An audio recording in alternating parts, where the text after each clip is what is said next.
So, I guess that's the end of my introduction. Here's Terence McKenna.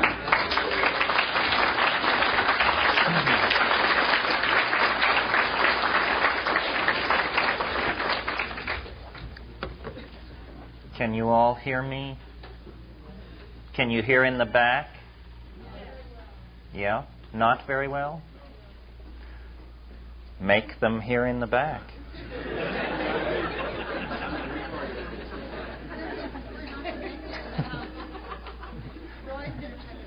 Okay. That's much better, isn't it? Is it better in the back? Good, good. Well, I would like to join with Roy in thanking all of the people who made this possible. Mary Fowler worked long and hard to make this happen. Eric Ali did the wonderful graphics for the poster. Pam here has controlled and managed traffic flow here this evening. Diane and Roy are incomparable treasures in the LA community. I was talking to someone today who said they had listened to KPFK very carefully in the month that Roy and Diane were away, and it just ain't the same thing.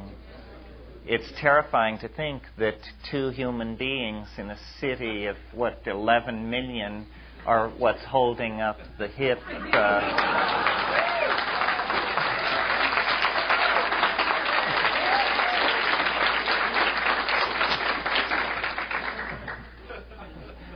The hip end of things. As Roy said, this is a benefit for KPFK and in a larger sense for Botanical Dimensions. Botanical Dimensions is the nonprofit that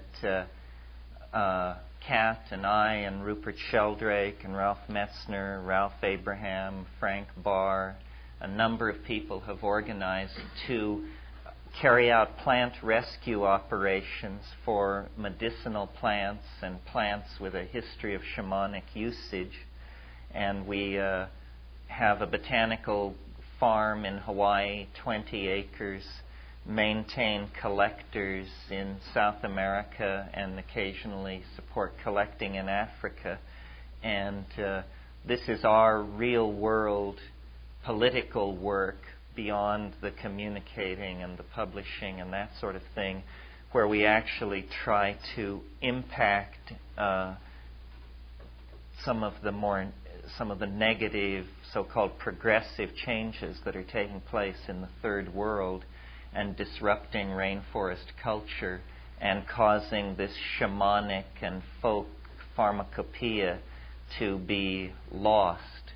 So I appreciate your being here tonight in support of that. It's very important work, far more expensive than I thought it was when we organized the foundation, and it's ongoing, so we never really seem to be ahead. So I want to thank you for your support of that.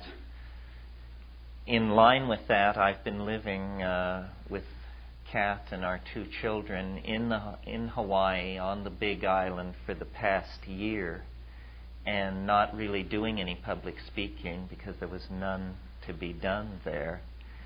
And it was a very good opportunity to get out from under the electronic umbrella of the sprawl of North American culture and to sort of look at it and assess it as this practice of speaking with groups of people has become more and more a part of my life.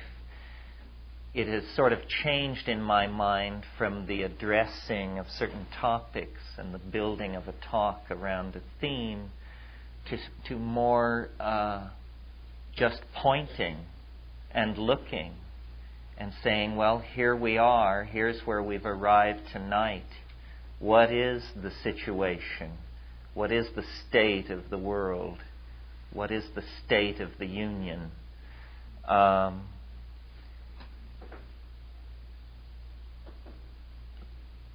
I think psychedelics had a very large impact. I'm sure there's no argument on this in the 1960s. but in a way it was not ever anchored in anything. It was never explained to anybody, by anybody, how it fit into the historical context of what had preceded it, perhaps because no one actually knew at that time. For instance, there was no the invoking of shamanism as an explanation for how plant hallucinogens work on psyche is completely alien to the literature of the 1960s. It just isn't there. And speaking of aliens, the theme of alien intelligence or of hyperdimensional organized intellects contacted in the psychedelic state, that also was an absent theme. It was basically presented, the psychedelic experience was basically presented as an exploration of the contents of the personality with a little bit of overflow into aesthetic issues. So I remember in the early days we would stack our Abrams books on Hieronymus Bosch and Piero della De Francesca and Giotto, and then the idea following Aldous Huxley was that you would imbibe the meaning of these great works of art behind the kind of psychic freedom that the psychedelic substance was going to graft on to your ordinary consciousness. Well, I think all those kinds of metaphors were useful, but it's been now 20, 25 years of looking at that phenomenon and also of having the future continue to overtake us with ever more demands upon our cultural resourcefulness and our ability to cognize the cultural situation. And I think now it can be seen somewhat differently. And so these 2 nights in Los Angeles, which are called Understanding and Imagination in the Light of Nature, are a kind of effort to take several telescoping steps backward and place the adventure of psychedelic self-exploration in context, to frame it in a number of different ways. Because I think it's very important for us to know, as the Hermetic Mysteries urge us to know, whither we have come, where we are, who we are, and whence we are going. All issues that the psychedelic experience, especially to my mind the plant hallucinogens, bring into close focus. Here is an opportunity for a theater of cultural growth that is unparalleled. How did we find ourselves in this situation? What is exactly the nature of the cultural situation in which then the psychedelic response is called forth as part of a spectrum of cultural responses? Basically, what's been going on in Western civilization for about 500 years is the exploration of the metaphor of materialism, which began as a simple limiting case. Since we're at the Philosophical Research Society, it behooves us to talk philosophy for a moment and remind you that there is what's called Occam's razor. William of Ockham was a late medieval philosopher, and his razor was that hypotheses should not be multiplied without necessity. Without necessity. In other words, the simplest explanation should be preferred in all cases. The fewest number of elements should be put forward as necessary for an explanation. And following William of Occam's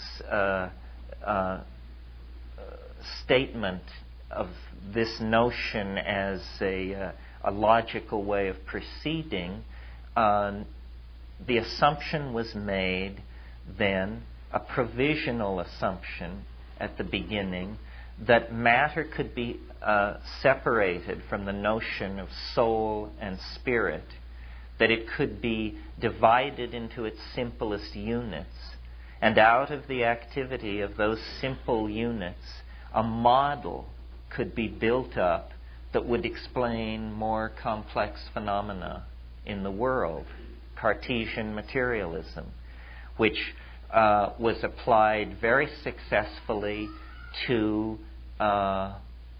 physical matter, to the chemical elements, and so successfully, in fact, that the provisional nature of the assumption was soon forgotten in the explanatory zeal of the people who had latched onto this method. And so it was then applied out of the chemical realm, but moved into the biological realm. And the search was on for the biologically irreducible units, which in the 17th century was the cell, and great excitement about the cell. And then in the 20th century, of course, first the nucleus of the cell, then ultimately DNA as the constituent of the nucleus, which was controlling protein synthesis. But strangely enough, the elucidation of the mechanics of the gene through this program of reductionism did not issue into the same kind of control over the products of the gene that the same program had, the same kind of fruit that had been born in the analysis of physical matter. And in the early years of this century, when the effort was made to extend the metaphor into psychology, the true inadequacy of it became clearly seen, so that the effort to break the personality down into types or complexes or archetypes or behavioral strategies all failed.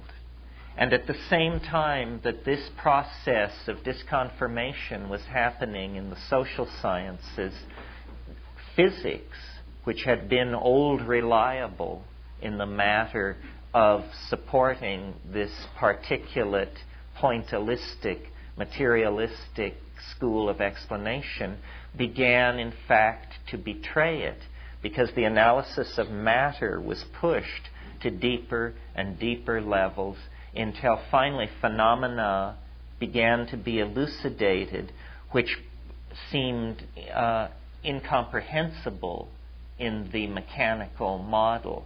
It seemed as though what had been thought of as points of matter were in fact spread through time, and the notion of simple location began to give way to talk of clouds of probability and this sort of thing.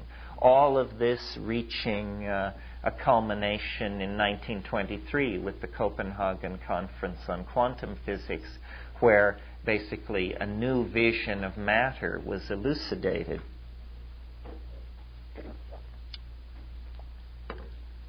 And strangely enough, the new view of matter seemed to have a very mentalist sort of aura about it. It no longer was a theory of simple location, calculable energies, and specific predictions. It was probabilistic.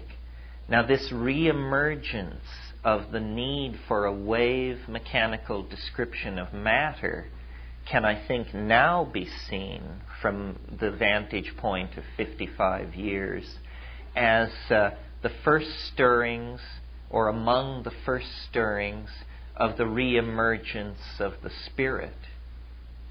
And I think that what understanding and imagination in the light of nature argues for is the presence and reemergence of the awareness of spirit in the world. This is what the so-called and long-heralded paradigm shift is all about. It is a vast turning over of the intellectual universe, which will eclipse many idea systems and support many more. It is the idea of fields. Spirit need not be defined or even conceived in any sort of 19th century or mentalist or animist way. What spirit is a field of deployed energy that is somehow co-present at more than one point in space and time. It is the shadow that haunts the particularized world of Newtonian matter. And it is, strangely enough, the commonest object of experience. In other words, as we move through our lives, as we project our hopes, as we plan our days, as we execute our jobs, we move in this realm of spirit. The problem is that we have been very slowly but very efficiently corralled inside an intellectual system which gives no credence to spirit, and therefore has had a curious effect on the validation that we give our own lives. For instance, if you look at positivist philosophy, which is the dominant philosophical paradigm in academic philosophy, there you learn that there are primary and secondary qualities to the world. And the primary qualities are charge, spin, angular momentum, velocity, this sort of thing. Things which nowhere come tangential to the felt world of the individual. Well, then there are also so-called secondary qualities. Color, taste, tone, feeling. All the things that make up the world that you and I experience. So somehow we are not traveling in first class on this metaphysical airliner. You know, we're back there with the secondary qualities. And the good stuff is all up front, and it is described and manipulated by incomprehensible equations, and you have to enter into a priesthood to become part of it. Well, it's to our credit, I think, that we are waking up. And one of the reasons that we are waking up is because into the objects of common experience, by an exhaustive search of the objects of common experience, diligent, clear-thinking seekers after understanding, people who are practicing, who took seriously the Constitution's assurance of the pursuit of happiness, have, Robert Bork notwithstanding, have found more than the right of privacy in the Constitution, but have actually found the right to alter your own consciousness for purposes of personal growth. Well, consciousness is like a still pool. If it is unperturbed, it returns a clear image of the world, in the same way that the unperturbed surface of a pond will become a mirror to the environment around it.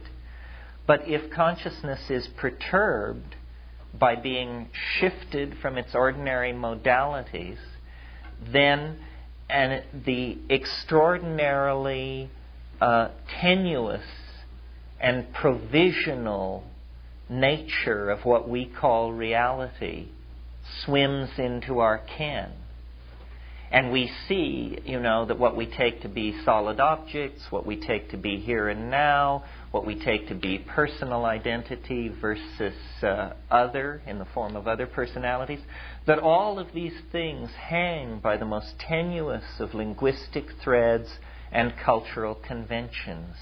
And that beneath the surface of those conventions is utter terra incognito, a no man's land, the unexplored territory behind cultural assumptions, suddenly, starkly, totally incontrovertibly illuminated to the inspection of the individual. Well, this is feeding. Indeed, to my mind, it is the major factor responsible for the reemergence of the awareness of the Spirit. It holds out the possibility that we can create a new definition of our own humanness, that it was fine for purposes of disentangling from the medieval church to take the materialist route and to follow it into Darwinian evolution, to recognize our ascent from previous primate forms, and to sort of claim a dimension of existential freedom.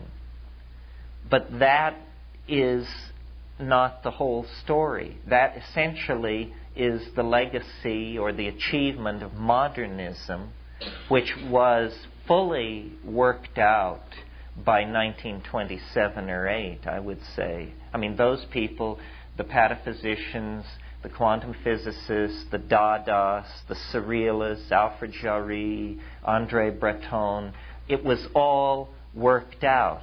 And those of us who were born after that time and have come into this sort of pseudo-eschaton of regurgitation of modern values in art, fashion, and literature have been living in this kind of a goldfish bowl ever since. I mean, really, it's astonishing the degree to which, in the most progressive and fast-moving century in the last 10 or 20, for that matter, there has also been an extraordinary backward current, a very strong recidivism that has held at bay the true exfoliation of what modernity was supposed to mean. That's why within the 20th century, the further back you go, the more utopian the projection of the future becomes, and the further into the 20th century you go, the more like a dystopia it becomes, as we get not elevated railways, immortality, and hot pants, but bread lines and germ warfare and doublespeak and all of these things. So into this situation of retrenchment and cultural recidivism and the working out of modern values, which are materialist values, comes then the beginning of the postmodern era. I prefer a different term, which I call compressionism. The compressionist era, which follows the modern era. And its theme is the reemergence of the presence of the Spirit, and its major cultural exhibit, or the major cultural force driving it, is the discovery of relativism with regard to consciousness, which does not only mean psychedelic drugs and hallucinogenic plants per se. It also means media. It also means literary expectation, reorientation of the senses through design, urban planning, the entire spectrum of effects which feeds consciousness back into itself is enunciating this theme of the emergent spirit. And it is not necessarily a welcome theme, because all institutions attain a certain momentum toward the preservation of their own vested interests. And science, and the handmaiden of science, which is modern technocratic government, have created a number of cultural institutions that have a friction with the reemergence of the Spirit. First and foremost is the notion of the public. The public is this weird idea that was generated in the wake of the printing press, that there were vast numbers of people who could be treated atomistically. They didn't have to be thought of as individuals. They could be thought of as various classes masses of people to be manipulated. And if you could sell the public on the idea of democracy, which is another one of these atomistic notions. The notion of democracy is that for us all to get together and have it work, we have to assume that we're all alike, see? So we each have a vote, and then you may be tall, you may be short, you may be rich, you may be poor, you may be black, you may be white, but that doesn't matter. We'll give everybody this charge, one vote, and then we'll see how these populations work themselves out. What they don't tell you is that at the same time that you build this definition of the citizen, you also build the institutions which subvert the citizen. So the citizen is not free to act out and express the wishes of the citizen. The citizen is a consumer of ideological models that are sold to the citizen through agencies of mass propaganda. So there's this peculiar playing off of one against the other. In the meantime, what has also been happening is the institutions of language, which previously were pretty much left to develop on their own, and that was the situation well into the 19th century.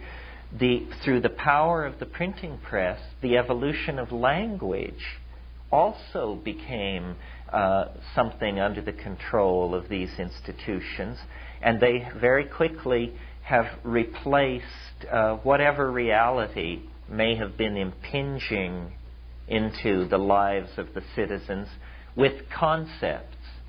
Concepts replace reality. You come into the world with a blank slate, and everything is what William James called a blooming, buzzing confusion. Well, then one by one you isolate phenomena in this confusion and you name it. Once a sector of reality has been named, it stays still. It ceases to behave the way it would behave for itself.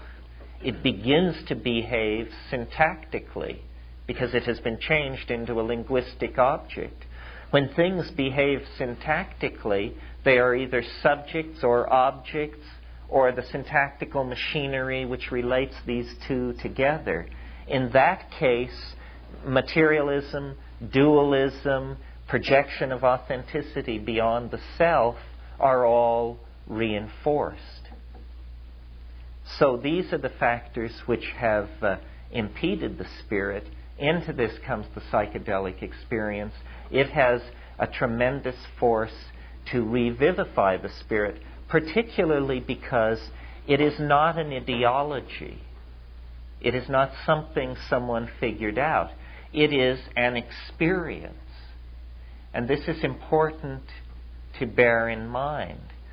It horrifies me, I'm sure you've heard me say it, to think of someone going from birth to the grave without ever coming tangential to the psychedelic experience. It's like going from the birth to the grave without ever discovering sex. It means that you died as a pre-adolescent.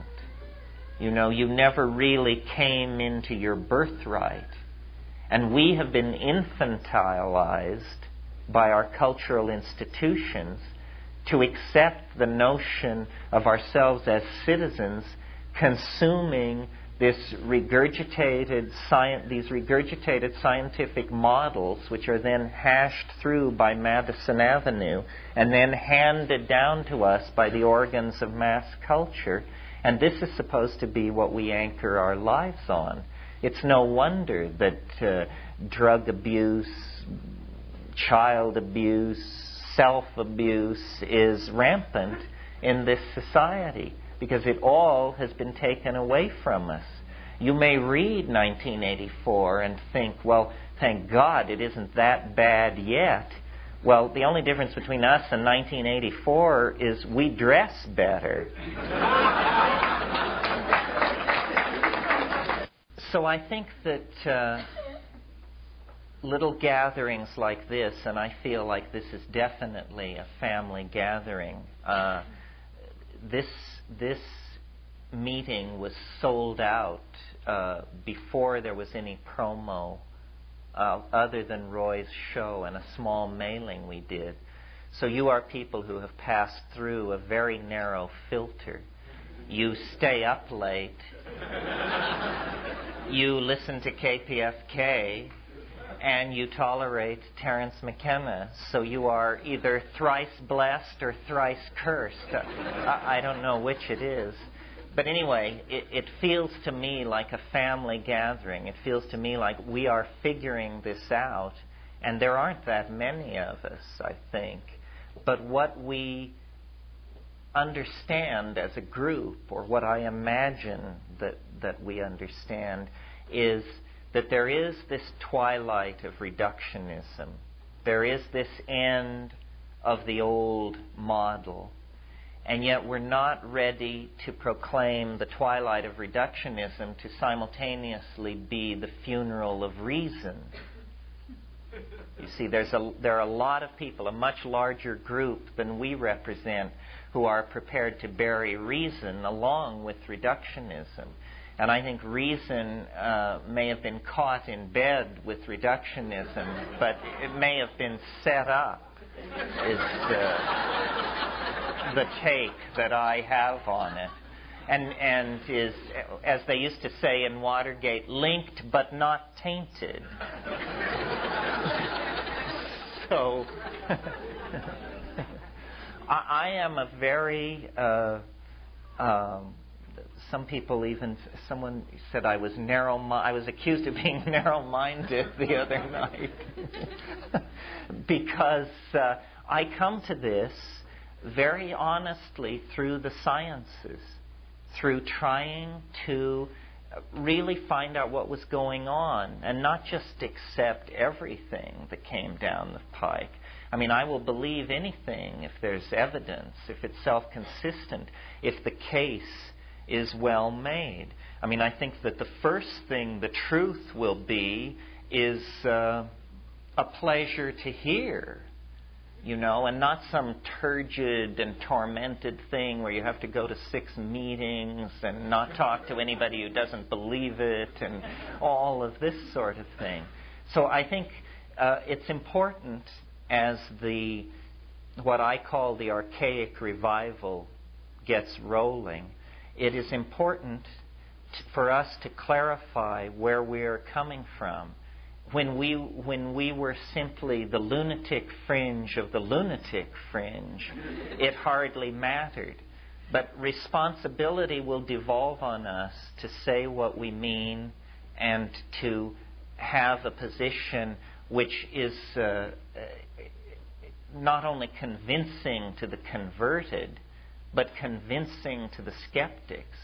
That's who I'm after, you know, because I think that a great instance of cultural blindness is what we're confronted with on the issue of psychedelics.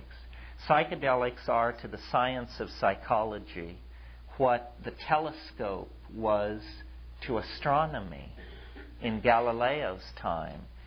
And we are in a situation of increasing global pressure on our species, increasing outbreaks of neurosis, unhappiness, psychic epidemics, and we are leaving our best tools behind because of fairly preposterous cultural prohibitions. Cultural prohibitions which deny us our best weapons for overcoming the situation that we are in. And this is really an intolerable situation because the fate, nothing less than the fate of the human species, probably hangs in the balance. We cannot afford the luxury of an unconscious. We cannot afford stupidity, closed-mindedness, racism, sexism, consumer materialism, selfishness, an absence of globalism. These things are not necessary for us for our moral edification, so that we can feel like well-bred ladies and gentlemen. These things are necessary for us so that we don't destroy ourselves. And the fact that this message is so slow coming out is a strong argument for activism on the part of anybody who thinks they have even the faintest glimmer of what is going on. You know, the future will not wait. I see the most crypto-fascist and intransigent of institutions slowly waking up to fairly basic facts, such as that a nuclear war is probably a bad investment. You know, so that even as Neanderthal a type as President Pinocchio is willing. Isn't that a cruel thing for me to say? Is waking up to the fact that it just don't pay. But you know, we have a lot of problems. It isn't going to be the millennium, even if we achieve a massive cutback in strategic weapons. There's still going to be propaganda, sexism, starvation, inability to correctly manage resources. These things will plague us unto the last syllable of recorded time, unless we begin to undergo this kind of intellectual cohesion, the compression of our intent, the recognition of our group-mindedness as a feeling, as a will that can act in the historical context. And to my mind, the psychedelics have always existed in the plants to promote precisely this. There were not language-using, tool-making tribes of human beings in the absence of hallucinogenic plants. The hallucinogenic plants create the context for integrated organizational activity. This has been going on for at least 15, 20,000 years. The problem is that through a series of factors, which we needn't go into in depth here, but factors which impinged on European civilization particularly, civilizations were able to evolve outside of the noetic input from Gaia, outside of the biological radio that envelops the planet and inputs into balanced tribal societies with functioning shamanic institutions. In Europe, somehow the chain was broken.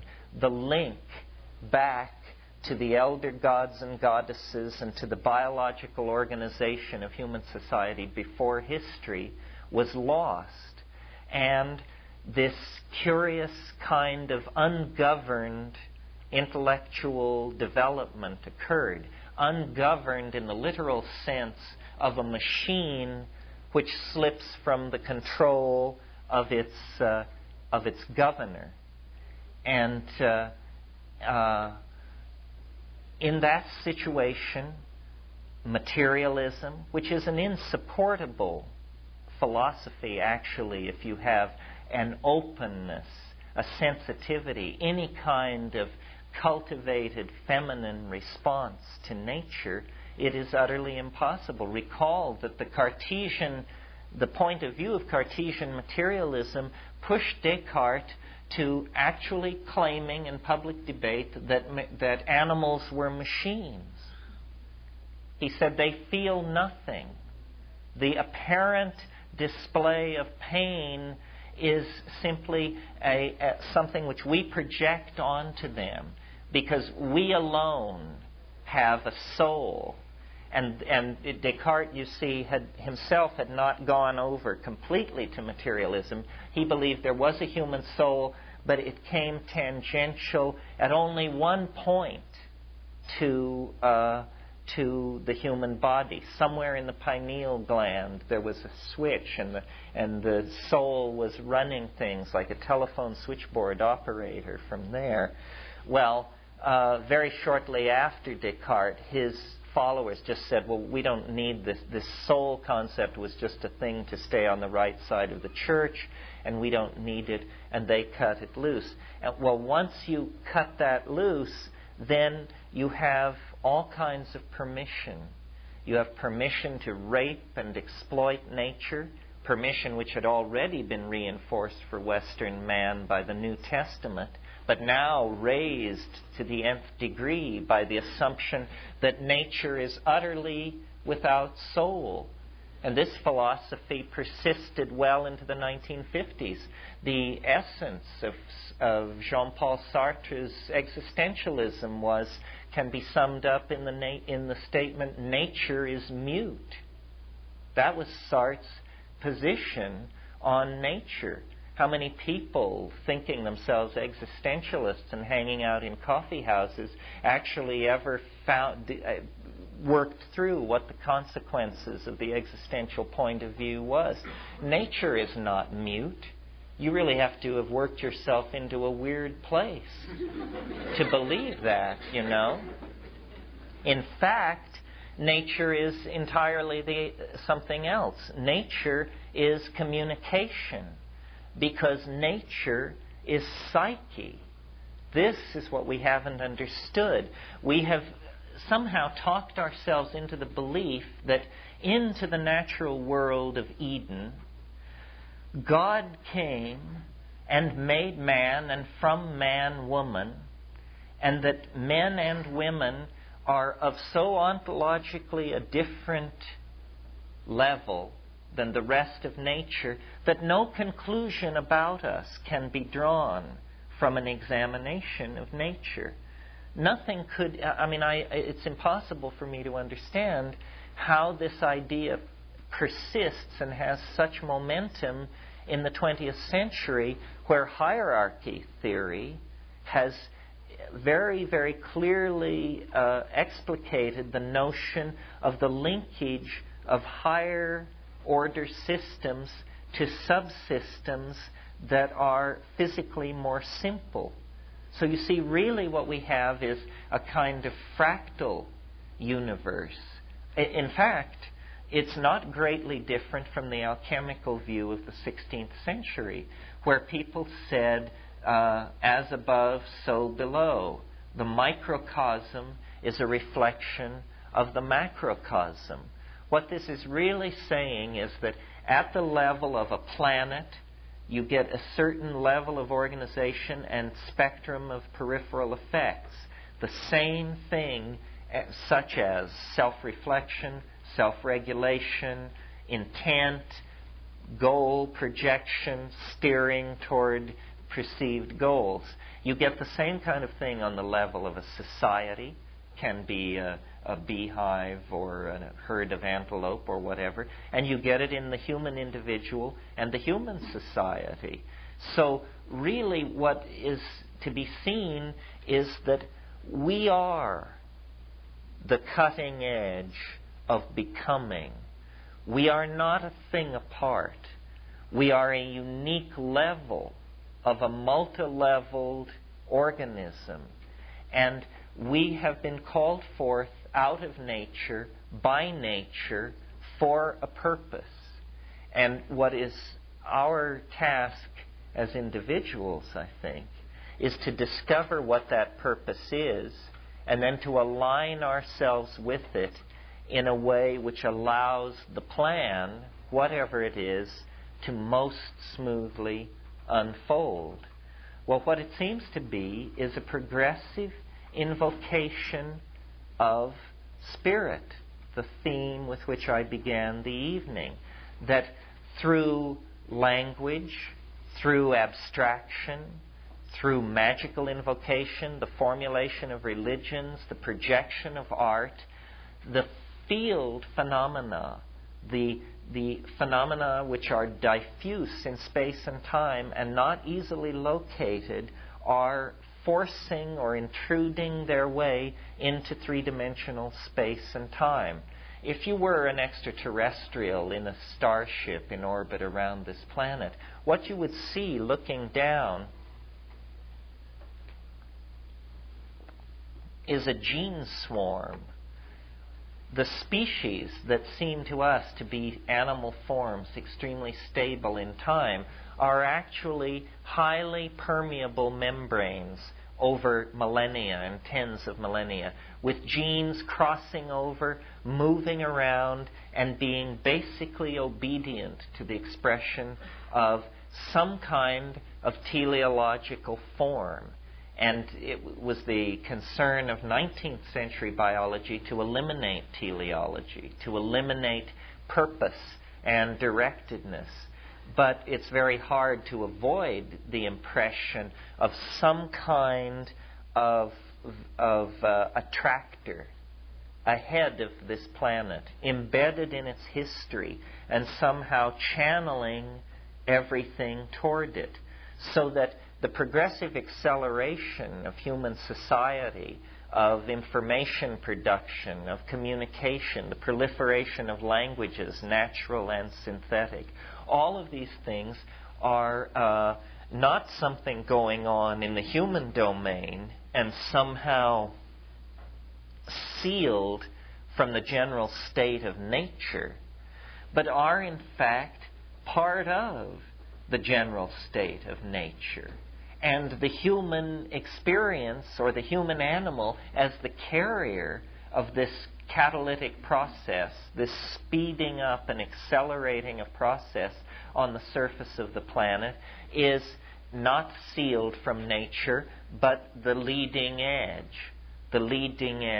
of a process on this planet. Now, teleology was so antithetical to 19th century science because they were trying to pull away from the telos of medieval scholastic philosophy. They didn't want God, these 19th century English atheists, Darwin and Lyell and that crowd. However, we have come through the so-called death of God and the elimination of a theological raison d'etre for the universe. And now we're looking more at a telos which we would operationally define, rather than define it based on ancient revelation, which was the previous method was the older the book, the truer it must be, and the Bible is the oldest book, and therefore it must be true. This is what Mircea Eliade calls the nostalgia for paradise, paradigm of time. We are overcoming that. It can now be seen that there is, in fact, some kind of transcendental object. And it's best to try and describe it phenomenologically. We don't know what it is, but we do know that it's an enormous attractor of some sort. And we are in the field of attraction. And by we, I mean all life on the planet is being drawn into this nodal point. And it is possible to anticipate it through the psychedelic experience, because apparently the natural and the linguistic world are worlds which are organized along the principle of fractal curves. Fractal curves are recently discovered mathematical objects. Not all of them are recently discovered. Some were known as late as the late 19th century, but most have been discovered using computers in the last 10 or 15 years. And they are self-similar curves such that when you take a subset of one of these mathematical objects, it is found to have the whole pattern embedded in it. The Fourier transforms that describe holograms are these kind of things.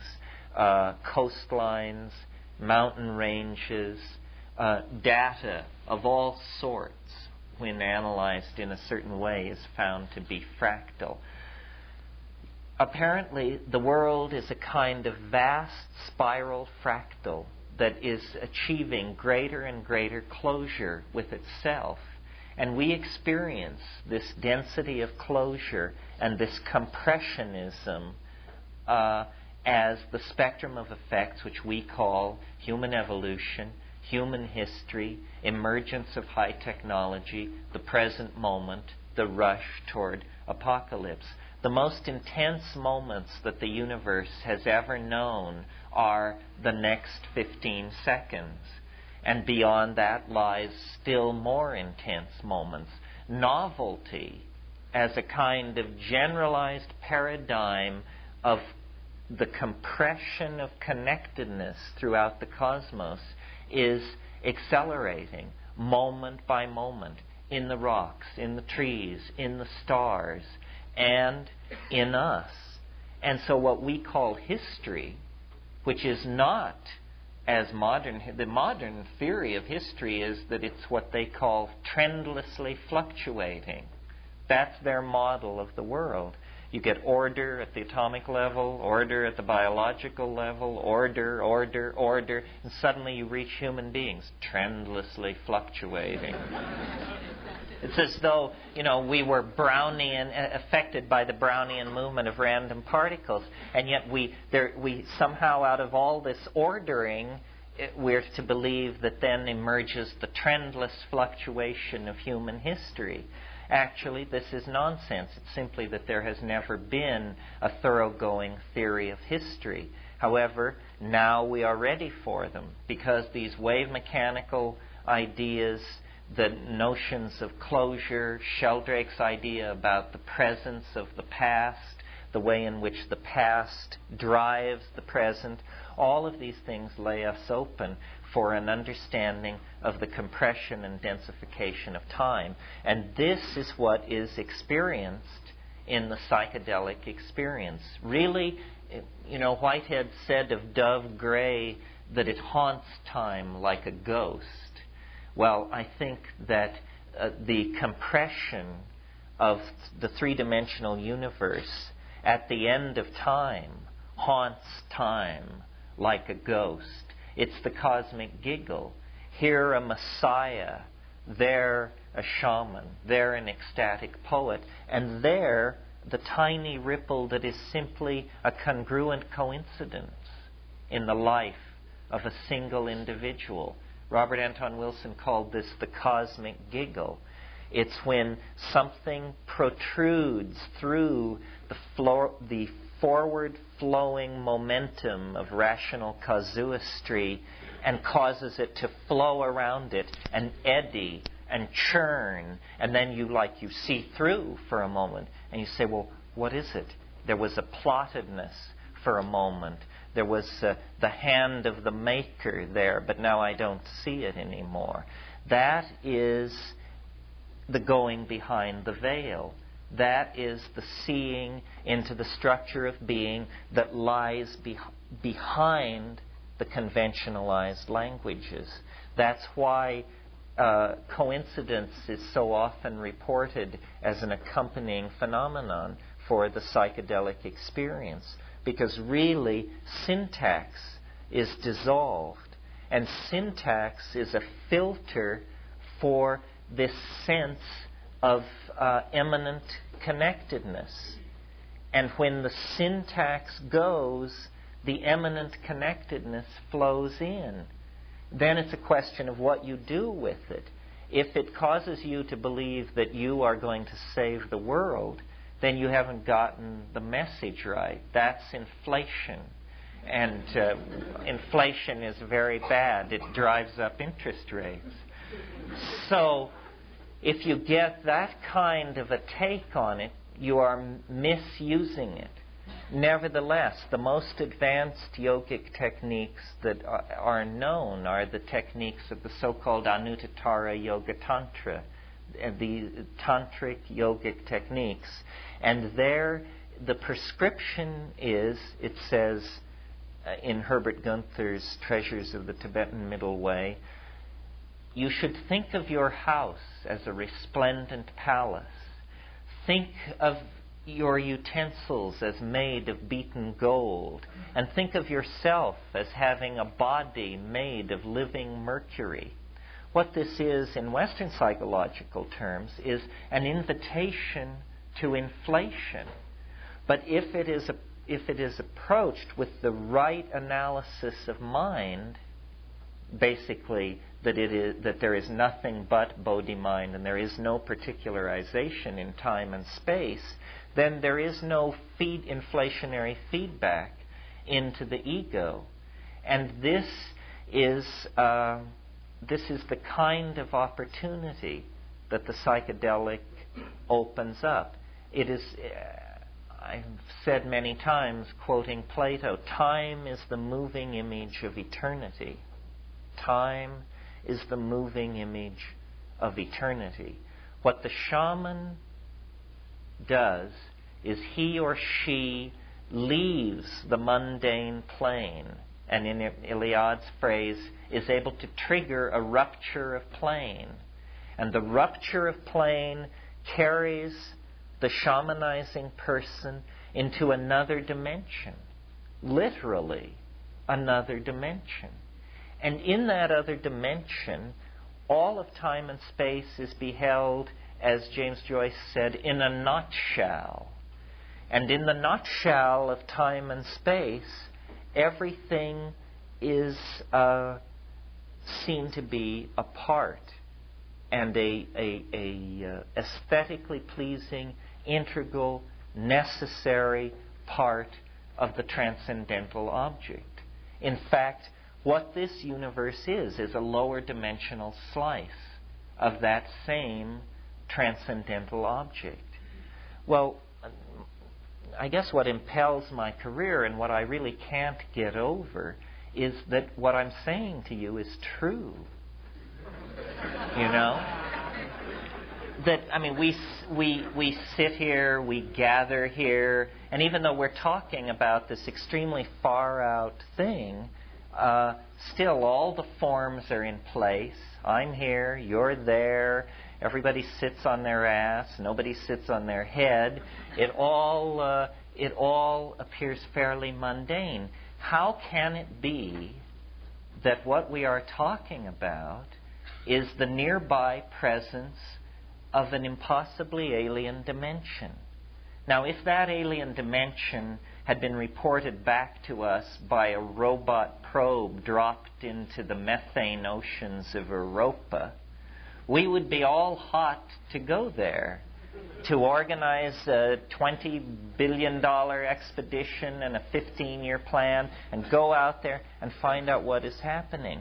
The amazing thing is that, you know, each one of us in our own living room can be this Magellan, can penetrate into these dimensions. It really seems quite freaky to me. Freaky to me that such a thing is possible, and yet that we are such monkeys, or so culturally constrained, or so blind, that this is not what we're all talking about all the time. And by we all, I mean all 5 billion of us on this planet. Because we appear to be being pushed down a featureless corridor toward a furnace. And yet, if you would notice, there are all these doors along the side of the so-called featureless corridor. And nobody seems to have cognized that you can just open these doors and walk through and short-circuit the inevitability of planetary disaster. Amazing. Amazing. Because we pride ourselves on our commitment that science allows us to look anywhere, inspect any possibility. Our models are not dictated to us by the church or by government or by industry, when in fact they are dictated to us by the church, government, industry, mammalian organization.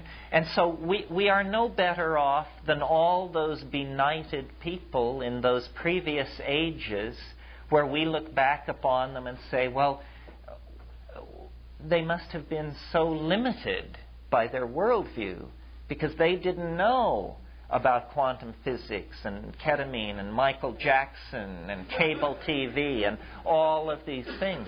But the fact of the matter is that unless we push through culture to nature, we too are dupes. We too are somehow being sold a line.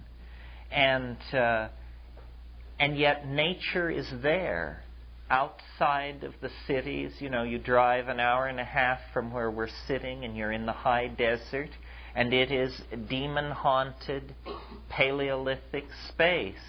It holds the same promise for us as moderns that it held for the Luiseno Indians who were initiated into it, into their shamanic institution before the conquest, before history. So nature is the final arbiter of cultural forms.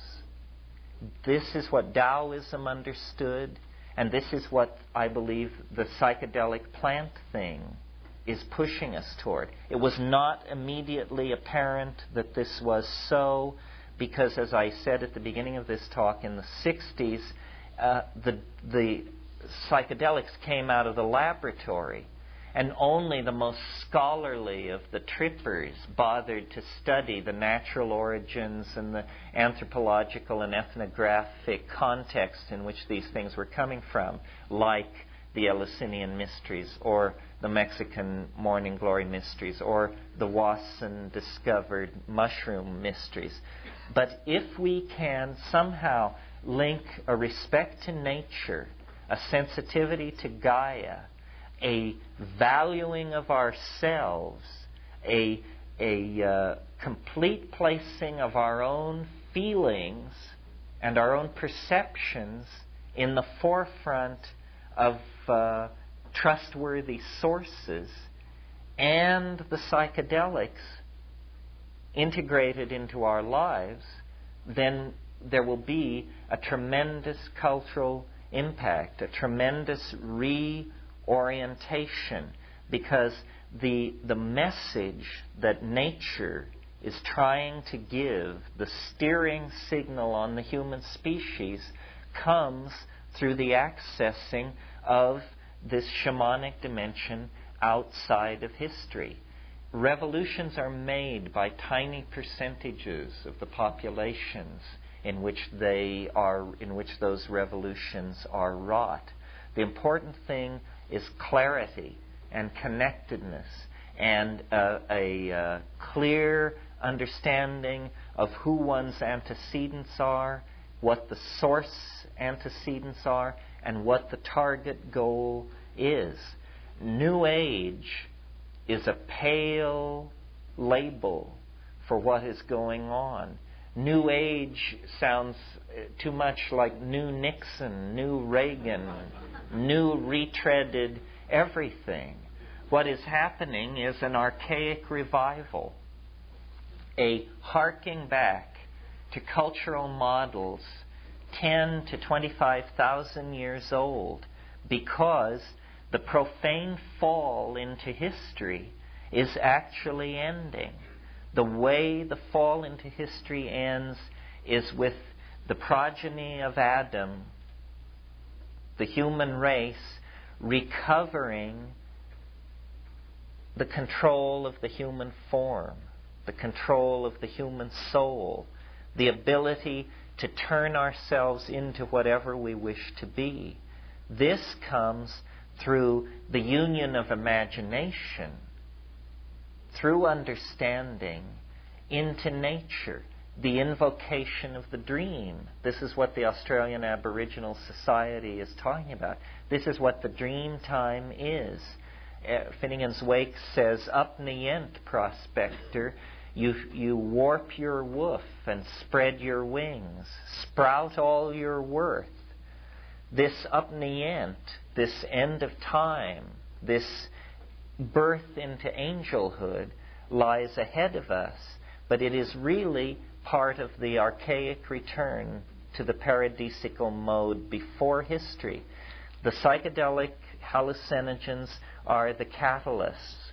The minds that they touch become the catalysts within the society in general. And from there, the fashions, the social forms, the kinds of conscientiousness, the innate decency that is called forth by the authenticity of the experience is what will transform us. I mean, in the same way that an affair can become a love affair if there is mutual authenticity of behavior rather than simply a kind of flirtation. In that same way, our affair with Gaia can be a love affair if we can summon to ourselves the vision to make it so. And it means really being aware of the vastness of the options, of the precipice that late 20th century historical human beings stand on. We are about to leave for the stars. This is what is happening on this planet. A species prepares to depart for the stars.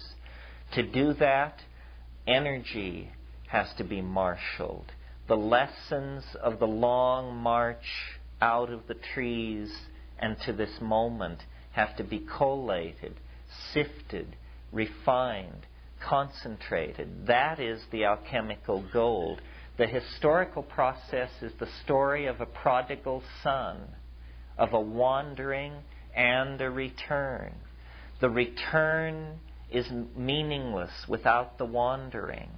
The wandering has no meaning unless its fruits are given birth after the return. And I think that the last 1,000 years has been the prodigal journey into matter.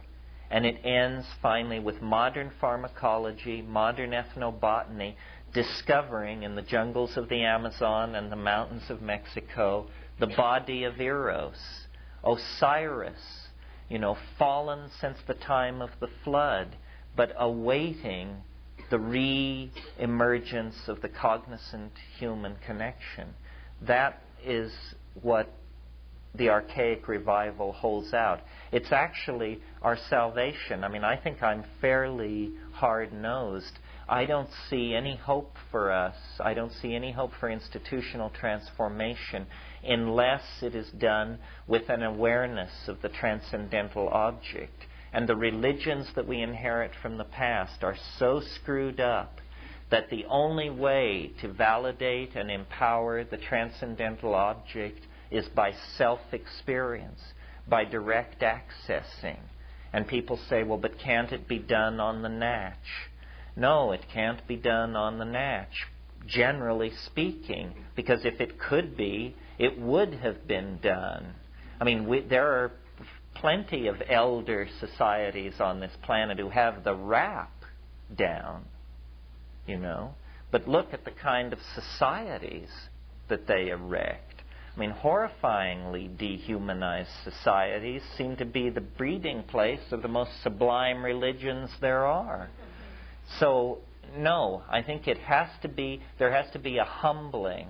We have to bow our heads and abandon the dualism that we inherit out of Christianity and science and the whole Judeo-Christian Islamic shtick. We have to realize that it requires a symbiotic partner. It's a hand-in-hand effort. And if we are willing to take the hand which nature offers in the strange form of the alien vegetation spirit from the stars that seems to infuse us on plant hallucinogens, then we will go forward into a bright new world. It's a partnership. It's a challenge. It's the only game in the planetary village. And I appreciate your letting me share with you my notion of it this evening. Thank you.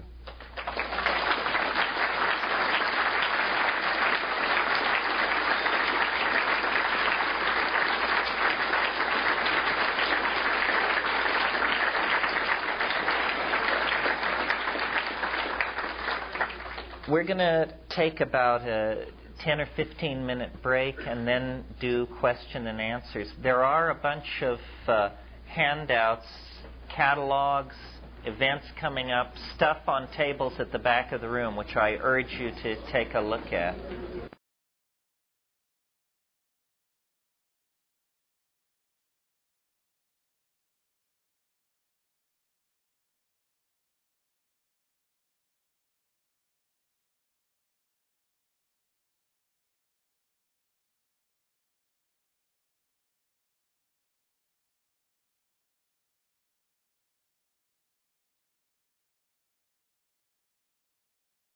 Yeah?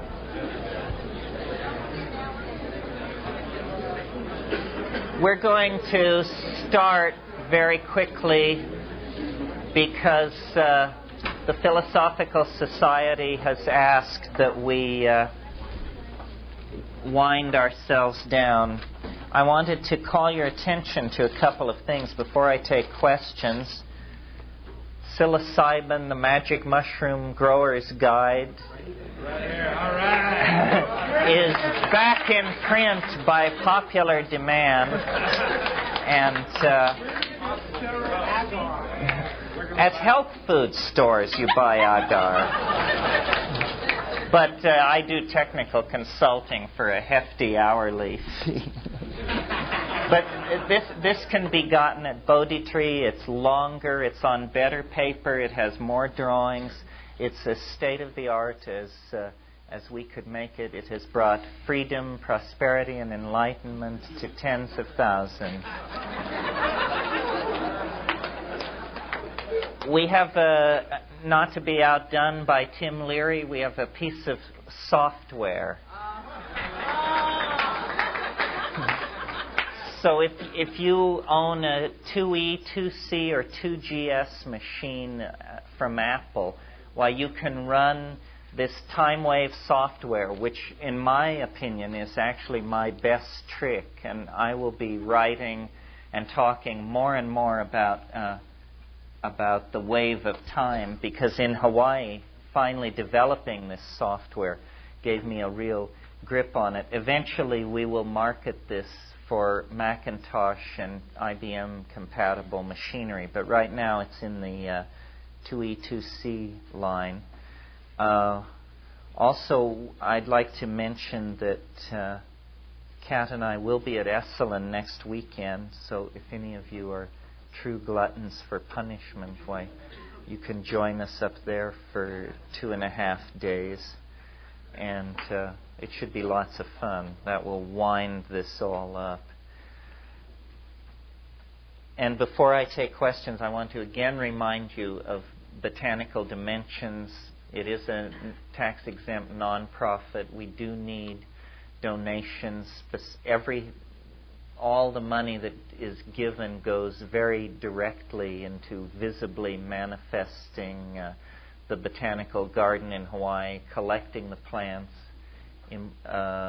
building a computer database, and basically not even supporting, but keeping a Peruvian collector in the field. Since I'm most familiar with Amazonian botany, why, that's where we've concentrated. Well, usually questions are the most interesting. How is this to be done? Are you going to hand a microphone? Do people come up? Stand up? Stand up and speak loudly. In the middle, in the back. Yes. Yes, Terence. I was wondering if you could share with us your ideas on what spirit is.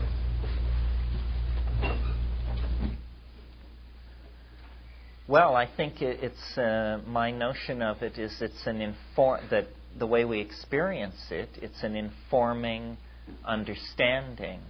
It's, on one level, it's simply appropriate activity, knowing how to do everything because it is the Tao of the ancestors. In other words, you can sort of see yourself as the most recent version of your family's genes. And in all traditional activities, there's millions of years of morphogenetic fields stored up for how you pick something up, how you sit something down. So in the immediate sense, the manifestation of spirit is appropriate activity. What it really is, I think, is some kind of hidden howness that makes everything be as it is. And that's what the spirit is. In other words, science describes the possible things that can happen. Science is the study of possibilities. And what nobody has ever answered is, how is it that out of the entire class of possibilities, certain things actually undergo the formality of occurring? Somehow they are selected out of the class of the possible, and they become the actual. Well, the thing which mediates the coming into being of the actual out of the class of the possible is what I think the spirit is. It is the invisible hand, if you will. It is the guiding force. It is the invisible landscape over which becoming flows like a river. It defines, it creates. It is this telos that I mentioned, this attractor at the end of time. Yes, back there. Yes, Terence, has there been any research that you know of in relation to electron spin resonance recently since the invisible landscape? And secondly, can tryptamine act as a mechanism for release of genetically stored material through that ESR, electron spin resonance, with an interpolation of tryptamine below the skin long as substances into the neural DNA? In essence, is that a genetic mechanism for racial memory? Well, in the invisible landscape, that's what we were suggesting. And the invisible landscape was published in 1975. Since then, there's been a lot of work with NMR and ESR, none of it which overthrows this idea. It's a real question about the where is the epigenetic data stored. In other words, all the memories that you accumulate during your life die with you. Your genetic material you can pass on at least half to your children. And so during the life of the individual, this epigenetic material, experience, anecdotes, memories, anticipations, where is it molecularly stored, or is it molecularly stored? In the invisible landscape, we were suggesting that thought is actually a naturally occurring ESR readout of portions of the DNA which were not associated with genetic expression, but which were somehow like writable memory in a computer. The epigenetic stuff was being stored there. There's no data to overthrow that notion that I'm aware of. I don't cling to it as strongly as I once did. I look more and more. I didn't realize that this was a fundamental break, this allowing of spirit into the scientific model of the world. And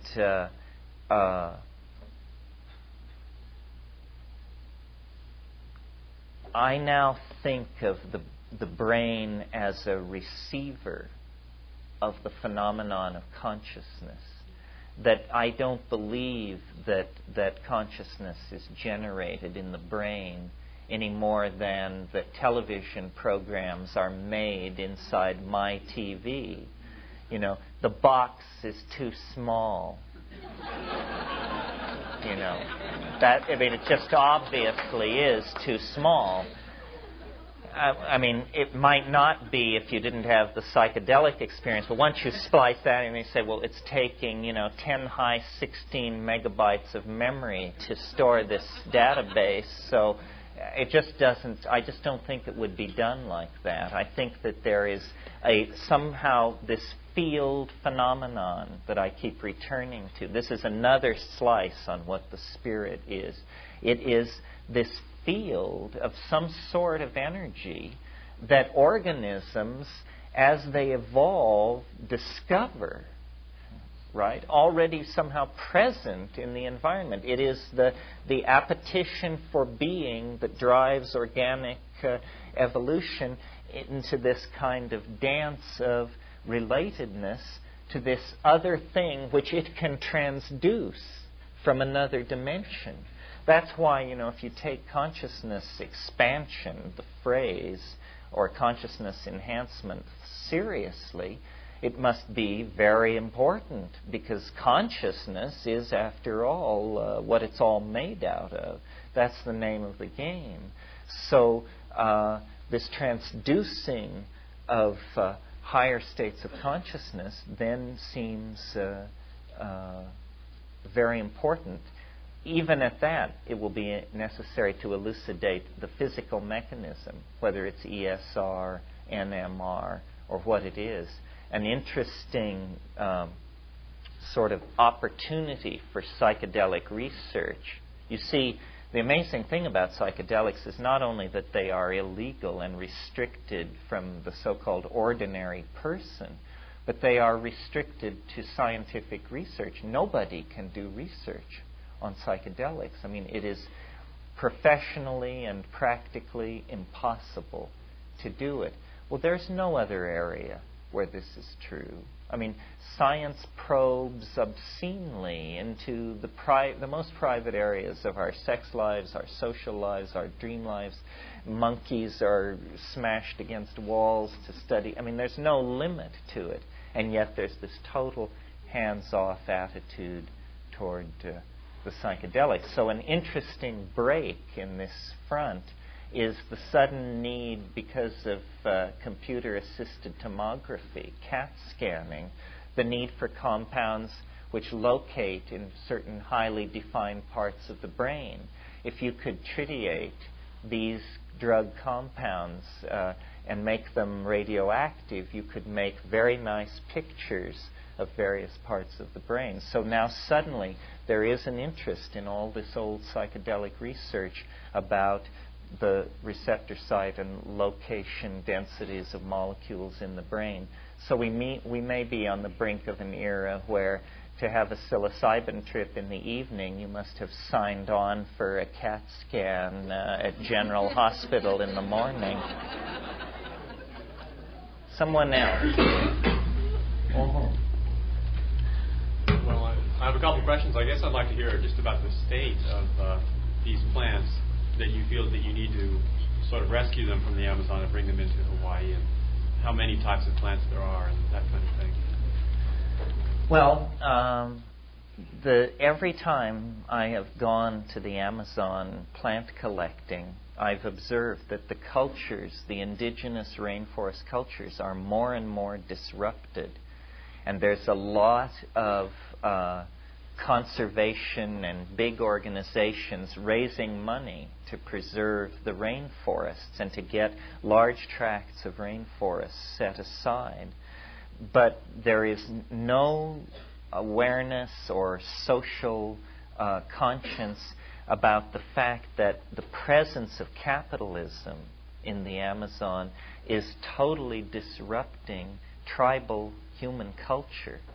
So these people who have been tribal for thousands of years, the men are just totally walking out on the traditional lifestyle and taking their canoe 100 miles downriver and signing on at sawmills and on oil drilling crews and this sort of thing.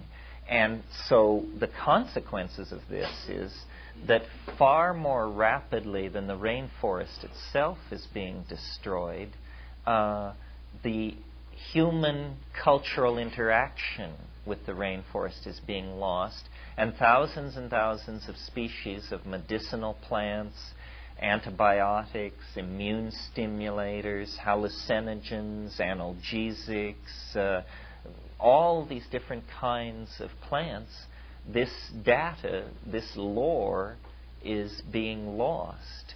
And when you realize that, 80% of the drugs sold in the United States are in fact traceable to plant sources. And in spite of the vaunted success of so-called strategic pharmacology, where you just think up the drug you think you need and make it in the laboratory, it's still a lot of what drug companies do is screen for plants and cash in on folklore, basically. So it's important to preserve these plants and the lore about them, because you see, it's really hard to explain how some of these plants have been discovered. For instance, in the case of ayahuasca, ayahuasca is a visionary shamanic brew that happens to be made of two different plants. Banisteriopsis caapi supplies an MAO inhibitor, and Psychotria viridis supplies DMT. Either plant by itself is inert, and you have to know to brew the wood and bark of one with the leaves of the other, and you have to know that it's in a certain proportion, and you have to know to concentrate it to a certain degree. Well, when you realize that a square mile of Amazonian rainforest can have 120,000 species of plants on it, that's in contrast to when you go into the Sierras, a square mile of forest may have 150 species of plants in it. So it's an ultra-complex environment, and human beings, who knows by what means? It is, to my mind, that the vegetable spirits lead them to it, have sussed out all this knowledge that is a seamless web of understanding about nature. And so this is what we're trying to preserve in Hawaii. I think ayahuasca is a good example. It has tremendous potential for psychiatry. It is a purgative. It kills intestinal parasites. It appears in agar, in slant culture, to kill the trypanosome of malaria. Well, instead of delivering high-priced drugs made in Germany and the United States to the outback of Indonesia, where malaria is raging, you could simply send in thousands of cuttings of this plant. People could grow it as a dooryard plant, take it as a tea on a weekly basis, and malaria would be held at bay. There are over 200 plants in a recent review article that I saw known from Africa that appear to be immune-stimulating plants. Well, God, this should have everybody on the edge of their seat. The breakdown of the immune system and the whole AIDS-related complex and all of that, it turns out that adaptations to plants in traditional cultures have conferred or have stimulated the immune system and conferred certain kinds of immunity. Well, then this could be the basis for a drug strategy of some sort, and so on. So this is the kind of preservational work that we're doing there. Yes, against the wall. Yes, Terence, thank you. A few days ago, you were on KPFK with Roy, and you mentioned briefly San Pedro. That's what you said, right? You were talking about the water plant, the San Pedro cactus. Could you just give me briefly background, maybe a parallel between the experience or your experience, if you had it with San Pedro, to that of psilocybin mushroom? Because when I tried San Pedro cactus, mixing it with vanilla ice cream didn't work. Well, I don't know what work means, but it must have startled your stomach. It was pretty vile. And I didn't know what I was doing.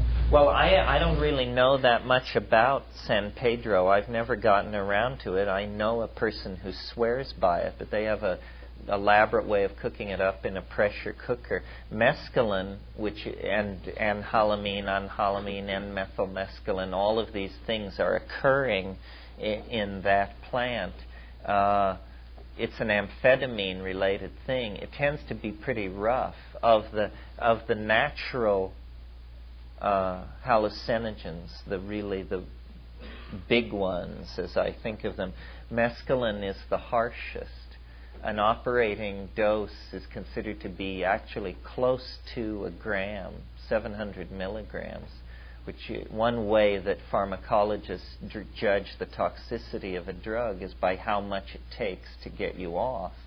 And the less it takes, then the more benign the drug is thought to be. So on that scale, mescaline doesn't do too well. But my experience with mescaline has been with peyote, which I gather is somewhat similar. And it's been interesting. It's hard to take enough to really reach the deep water without it really reacting on your stomach. It's not the cleanest way to go. I think that, having looked at these things in South America and in many places, in my experience, the mushroom just is it. I mean, other things have other aspects to it and bring it in, but the mushroom is an extraordinary organism. It's like it's engineered for that purpose. And I've spoken about how it was almost strewn in the path of developing primitive man in Africa because it was associated with the manure of cattle, and the ungulate herds of Africa evolving on the veldt at the same time that the human animal was evolving a complex pack signaling language and so forth. It just set the stage. It seems to me it was the catalyst. I really believe that we are in a symbiotic relationship with these plants, and that the mushroom, by virtue of being global in its distribution, is probably a major slice relationally of that pie. And in other words, that the peculiar turn that evolution took in our species, the reinforcing of self-reflective consciousness and the reinforcing of linguistic signaling, has to do with the presence in the human diet in that early stage of these mushrooms. It's known that that low amounts of psilocybin, subthreshold doses of psilocybin, increase visual acuity. Well, it isn't hard to figure then that if evolutionary pressure is operating on a hunting species, a pack hunting species, that visual acuity is going to be at a premium. And if small amounts of psilocybin in the food chain increase visual acuity, those animals will be selected and survive. Well, then their habit of accepting the mushroom as a food lays them open for this linguistic synergy, this symbol-forming capacity. And then the deeper, more ecstatic experiences with psilocybin, which are then projected onto the mushroom, onto the cattle, become the basis for a kind of cattle goddess mushroom, a cycle of a hierophany, the discovery of the tremendum. I mean, almost as though in the scene in 2001 where the apes encounter the monolith, it was precisely that, except that the monolith was a mushroom. It was a superbly genetically engineered, omnivorous organism that could insert itself into the ecosystem of a planet and begin to coax an effect out of a mammal that it had a relationship to. And this effect coaxed out of the mammal is this relationship to this higher dimensional waveform, which we call the spirit or mind, which is apparently, that's what it's all about. Why this is happening is not clear. I mean, in the mushroom book, I suggested that it was because there is some awareness of planetary finitude, that the mushroom actually thinks on so large a scale that it is using us to make machines for it, to perpetuate it throughout the nearby galaxy, that it is aware of the finite nature of our star. We don't know. We don't plan yet on those kind of scales. We're an infant race, very obstreperous. And the mushroom said to me once, if you don't have a plan, you become part of somebody else's plan. And one of its slightly more paranoid. But it is good, I think, to have a plan and to have allies. And the mushroom is very contemptuous of the notion of humans having human allies. It says, for one human being to think it could gain enlightenment from another is like for one grain of sand to think it could gain enlightenment from another. So it really believes in, hierarchical levels and trickle-down gnosis, which I'm not sure how I view that. I believe all secrets should be told and that we should just lay our cards on the table. But maybe I don't have as many cards as they do, so we play by their rules. On the aisle. You're a wonderful, convincing speaker, and I'm sure nobody here needs to be have any self-doubt or doubt about what you're saying. But in case they do, I want to bear witness and testimony to what you're saying.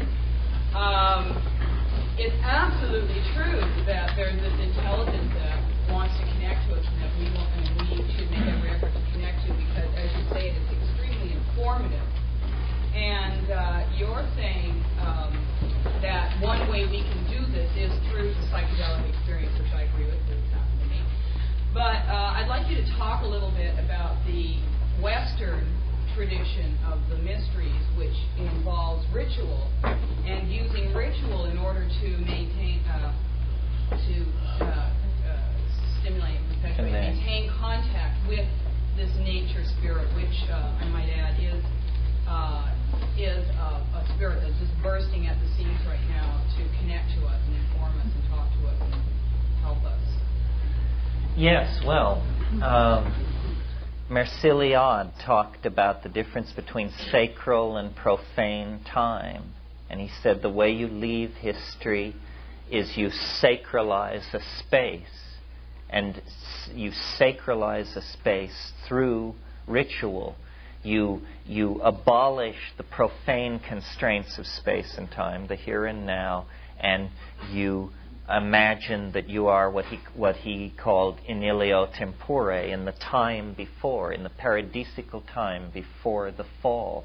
This goes back to what I said about the Anuttara Yoga Tantra, the imagining of these titanic godlike states of mind as a ground for being. Yes, I would never have thought, I've been pushed to my position by my experience. I'm amazed at what I have to say based on what I've experienced, because I never thought it would be this way. I came up a whole different way. I was a Marxist and an existentialist and all of these things, and it was, as you testified, it's the pure evidence of it. You can convince yourself intellectually that something is true, but it's only in the embrace of the tremendum that it just sweeps over you how true it is. And as far as the difference between establishing these connections through psychedelics and through ritual, I think deep psychedelic tripping is something that you don't do very often, simply because each time it's so rich. It takes a long time to process this stuff. It's much better to go deeper seldom than to diddle with it in the other ways that people do. It often seems to me that it's not even so much a matter of spreading the good word and turning it into a mass movement. It might be much more interesting if simply the people who were already in on the secret did it more conscientiously and more deeply. Although I hasten to add that you shouldn't do too much. You should never do more than about 6 or 7 grams of mushrooms. I say that because I keep hearing stories about people who think going deeply means doing a lot, and they do amounts which stand my hair on end. I mean, in the past month, traveling around, I've heard stories where I just say, and people are crazy, say, I couldn't remember whether you said 5 grams or 5 ounces.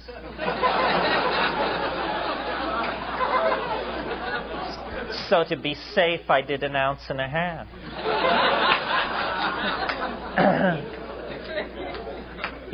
I mean, it's important to it's important to get there, granted, but it's important to come back. Oh Lord, yeah. In your talk, you said something about the transcendental object. Could you go into more detail on that? The way I imagine that history works is, well, first of all, let me say how the way the people I disagree with think it works. And then you had cooling and development of atomic and molecular and organic and ultimately cultural and systems and ultimately technological systems. And this will go on indefinitely down unto the heat death of the universe, and the development of life and of culture has nothing to do with the physical, astrophysical level of things. It's sort of ancillary and a mistake. My view is somewhat different. It's that if we have to have a singularity in our cosmology, in other words, it's so hard to figure out how you get from nothing to something. No philosophical school has ever been able to do it without some kind of singularity. So if we're going to have a singularity in our system, let us try to make it as logically palatable as possible. So how to do that? It's not logically palatable to me to believe that the universe sprang from nothing in a single instant. It seems to me if you believe that, you're set up to believe anything. Right? I mean, isn't that it? Say, well, if they'll believe this, what wouldn't you believe? So how about this instead? That the universe, its origins are a mystery and cannot be determined. But as we look at its history, the history of it that is available to our inspection, what we see is increasing complexity, ending in ourselves and our civilization so far as we know. Well, then if you're going to have a singularity, I think of a singularity as a kind of phase transition. Ilya Prigozhin talks about how a chemical system will suddenly and spontaneously migrate to a higher state of order. Well, that's sort of how I think of this thing. It is capable of migrating to a higher state of order. So, if we're going to have a singularity, isn't it more likely that it will emerge out of a situation of vast complexity than a situation of utter metaphysical nothingness? I think so. So I think that what the transcendental object is it is the cause of the universe, if you will, except that this cause is at what we would conventionally refer to as the end.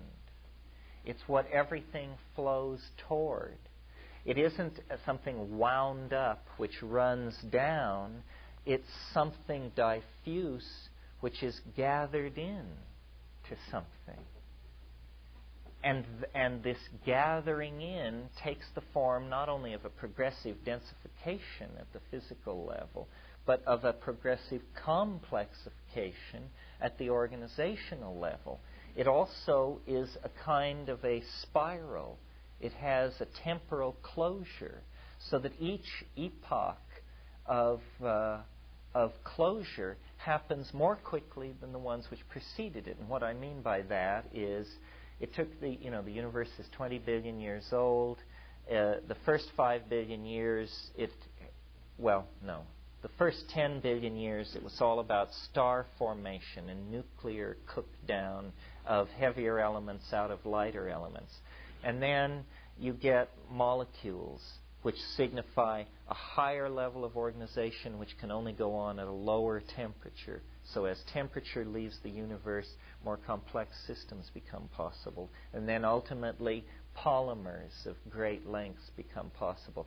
So this complexification is occurring, and it is at each stage more rapid than the last. Now, the emergence of self-reflection in our own species is part of this. It isn't a fluke. It isn't an accident. It is obedient to the same natural law which created these other systems. And the emergence of our own curiously alienated and at odds with itself culture is also a part of this phenomenon. We are initiating a kind of crisis with the planet. It is in the same way that a fetus will become septic if it is carried too far beyond term. There is a crisis now in the Gaia human system. The two must be parted. And the transcendental object is this knitting together of the organic intent of the planet to somehow expel us from the planetary environment in some way which is very hard for us to foresee and anticipate, because it is, in fact, the transcendental object. I mean, by appointing a committee to look into this, we are not going to find out what it is. It is the face of the abyss. It is the transcendental object. It cannot entirely be known. It is the living embodiment of Gödel's incompleteness theorem. Science has taught us that there are no mysteries, there are only unsolved problems. This is a mystery, not an unsolved problem. Nevertheless, it is the narrowing vector of our timeline. And as some of you probably know, in my opinion, around 2012 AD, we will cross through novel epochs of concrescence, and the transcendental object will be manifest. It's a very curious thing. It's something which is coming toward us from the future, but we are creating out of our intellectual and technological anticipation of deity, really. I mean, at times I've spoken of it as the flying saucer. It is the flying saucer, and it does enter history at a certain moment, and it is coming toward us, but as we go toward it, we are becoming what we behold. In effect, what I'm saying is that the entirety of human history is a kind of psychedelic apotheosis, where we are involved in a hieroskamos, a kind of alchemical marriage. And what the next 25 years are about is advancing to meet the bride. And the bride is the unimaginable and unanticipatable fulfillment of our heart's desire. We are becoming what we behold. Our metaphysical hypostatization of deity is becoming a cultural program for our completion. And that's why communication is so important, because what we're trying to do is articulate this vision of the oversoul of our species. We are going into a kind of swarm state, or there is a pheromonal transformation of our cultural modalities. Our pheromones are information systems, and now information systems, ideologies are being released into the mass psyche that actually set us up to undergo this cultural compression and concrescence that the experience of the transcendental object is. If you haven't read William Gibson, you might give him a go. His anticipation of a cybernetic future is part of the anticipation of the transcendental object. And what Gibson is saying in Neuromancer and Count Zero is that data storage in hyperspace will become conventionalized the way the grids of cities are conventionalized in three-dimensional space. So that when you jack in to cyberspace, you will find, you will see the Bank of America database like an enormous red neon oblong glowing off to your left, and over the horizon the Trans World Airlines database. In other words, the dimension of culture, which for 15,000 years or so has been, for purposes of comparison, let's say, as thin as a thick sheet of paper. I mean, what has culture been? It's been a few mud huts, some brick streets, a cathedral here and there recently, and then more recently a lot of knitted together, electrified, cheap construction. Suddenly, the dimension of culture is about to be, which is orthogonal to ordinary reality, is about to be expanded 100, 1,000-fold into a complete mind space, the cyberspace that Gibson is talking about. The psychedelic space that shamans have always known about is about to be activated as a cultural artifact in high-tech society, where we will become whatever we imagine. You will move off into this electronically sustained realm of mind. At least that's how I imagine it. I imagine that passage through the transcendental object leads into the imagination, and that the imagination is really our true home, and that all of this electronics and culture and art and drugs and magic and ritual is about the prodigal return to the imagination as a cultural norm. And the transcendental object represents the narrow neck, the narrowest place, the place where the phase transition occurs. At least that's what I hope. That's what I feel the symbiosis with the hallucinogens is coaxing out of us, because we cannot go to the stars in the ape mindset, with ape politics, and it's just impossible. And very clearly we are on the brink of taking control of our own self-image. This is what the long cultural march has been. This is the justification, if there is one, for science, is that it does give us a certain measure of control over stuff. And it is the mirror of our minds that we will make out of stuff that we will eventually perform this magical evocation in front of and walk through into the time outside of history, the place before history. Another question. Somebody over here. Yes, sir. Terence, welcome to LA. For people who listen so many hours on the radio, I just want to say we really love you. And I just think that's important to say. All right.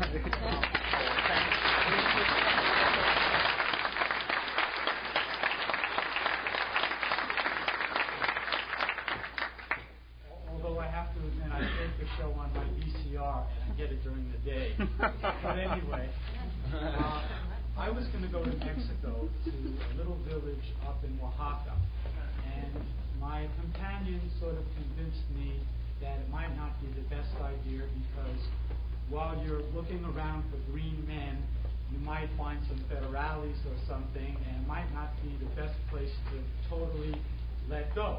So I decided to grow some mushrooms, and that just ended up on the low priority of things that I still haven't grown them, you know.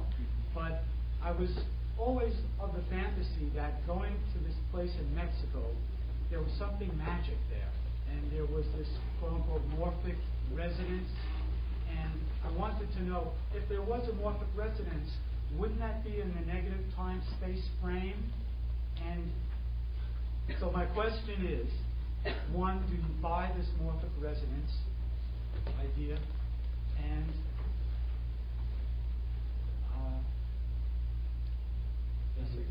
that's the question. Yeah. Well, one of the best people, one of the very, very best people that I've found in the so-called New Age is Rupert Sheldrake. I mean, he and I are tight, and we've spent a lot of time just pushing these ideas around. Ultimately, I think probably he's very much onto something. It's interesting that it's considered such a radical idea, because think about what it says. It says that things are as they are because they were as they were.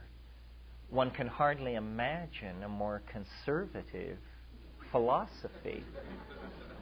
In fact, the problem for this philosophy is to therefore explain how anything ever manages to be different, how any kind of novelty could emerge out of a situation where the past is so present that it configures everything. So Rupert's idea and my idea, which I haven't discussed except by implication tonight, but I have this notion, which is embodied in the software, of a wave of novelty, a way of quantifying the flux of the Tao. And a wave of novelty would be necessary for Sheldrake's idea to support the coming into being of new forms.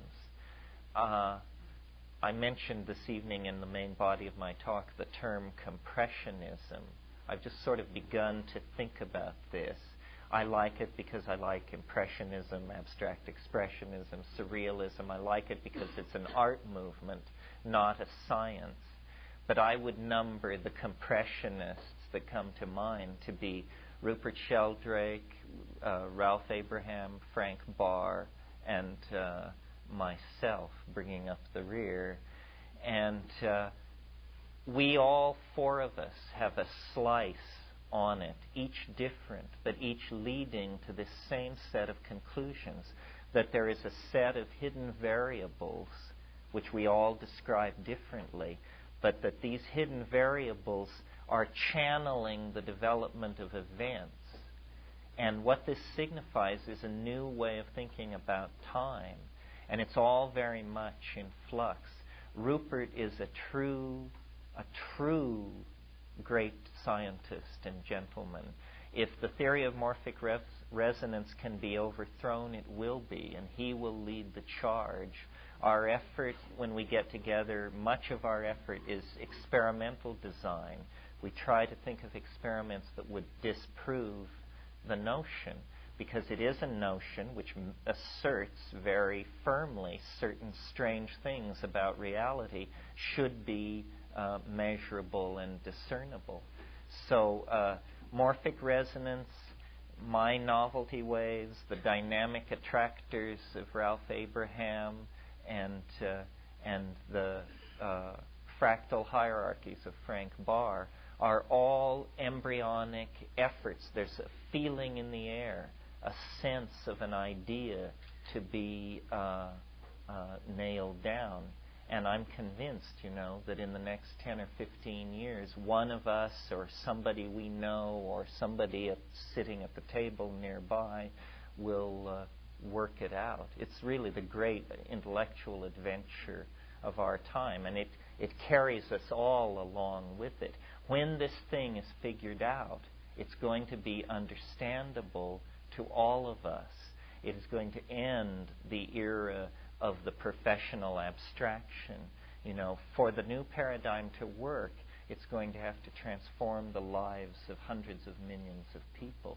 And that's the point that has been missed by the proponents of some of the more narrow versions of what the new paradigm is.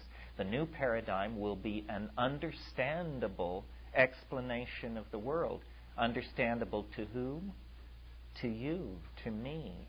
Not an abstraction sanctioned by a professional elite and handed down by the academy.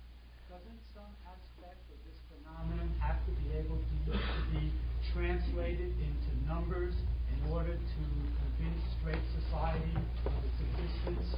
Well, that's the beauty and the wonder and the delight of Time Wave Zero. Absolutely. I mean, this was produced to convince scientists. What this thing does is it draws graphs of the ingression of novelty into time. I advance novelty as a new primary quality of the space-time continuum, on a par with charge, spin, angular momentum. Novelty. This is the realm of the hidden variables. And this program makes thousands of experimentally testable assertions. This is not smoke and mirrors stuff. You give it an end date, you give it a date of interest, and it draws a mathematically defined graph of its opinion as to where the flux of novelty and habituation, these are the two opposed quantities, novelty and habituation, where they fall vis-a-vis this event system. So every time you activate the program, it fills the monitor with a screen full of precise predictions about known historical phenomena. So it seems to me, if there were a body of informed give and take on the matter, we could quickly settle whether it's just, that I smoked too many little brown cigarettes, or that this kind of thinking is in fact going to underlie and restructure science. It's all right. I mean, why should we assume that the basic qualities of the universe have been defined as of 1965 by modern physics? After all, modern physics doesn't explain the unicorn or the flower. So there must be more at work in the universal mix than we have perceived. Well, I think I'll do one more question. Robert. Am I hearing this right? Is this like a historical time graph of human events? Yes, that's exactly what it is. It's a way of looking at the life of an individual or a society and asking the question. See, the way I think this is good, because the spirit to Eastern philosophy is the Tao, and the Tao is the how-ness of the way things happen. Well, we are so accustomed to allowing these Eastern forms of thought to remain largely formally undefined that we never ask obvious questions about the Tao for existence.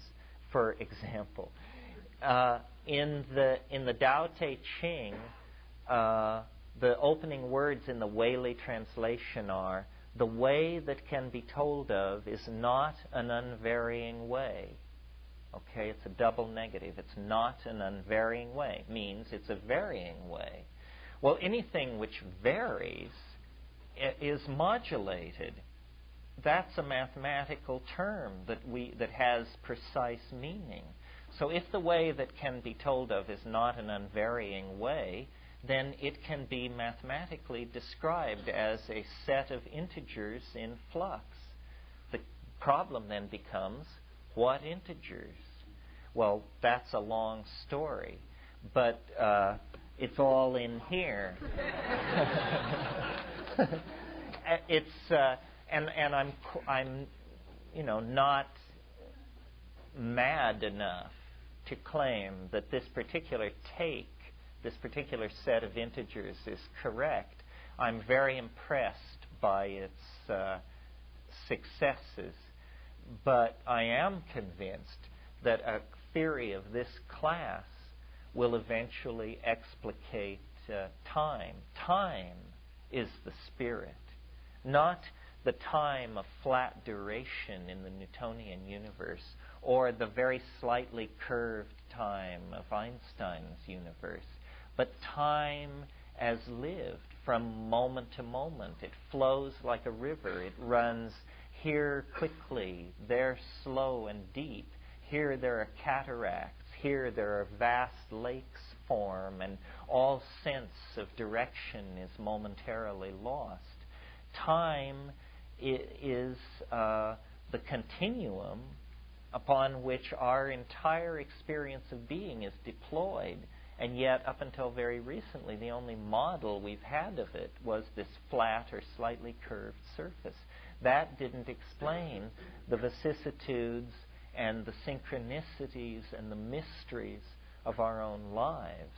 Now, if we take a fractal model of time, the kind of fractals that we see in the psychedelic experience and the kinds of fractals that we see when we unleash computers in the realm of pure mathematics, then we begin to see the time of pure experience, the time that we recognize, where every day is like every other, but different. Every year is like every other, but different. We grow, but we stay the same. We move forward at the same time that we move backwards. All of these kinds of feeling-toned complexes about movement in time are handled very well in the fractal. So the Tao, what the psychedelic experience has done for me, above and beyond the heart opening and what it's done for me as a person, what it's done for me as a seeker after truth, has given me, this total description of reality. And I think our senses and our minds and our hearts are always trying to give us a total map, a total mandala is always trying to emerge out of the chaos of perception. But it appears to me that it can happen to any depth, and that if you still your mind with psychedelics and with discipline and you look into the black rivers that flow through our hearts and our minds, eventually you see not only the truth of yourself, not only the truth of ourselves, but formal truth, the truth of mathematics. And then you have sort of made a kind of closure. And so this was my personal meditation in Time Wave Zero. I urge you to take a look at it because it's the most original thing that I have done. The rest is the descriptive diaries of an explorer, well footnoted, which I share with you gladly. But this other thing was actually, the logos from on high. That was what my particular relationship to the Spirit was based around, the revelation of this particular idea, because I had no interest in the I Ching, still less in mathematics and all of the disciplines that impinged on this notion. But somehow, I was chosen virtually because I was standing around when the decision was made. I mean, I really believe that. And these things only mean something as they're communicated. But you see, we have great anxiety about the past, about the future.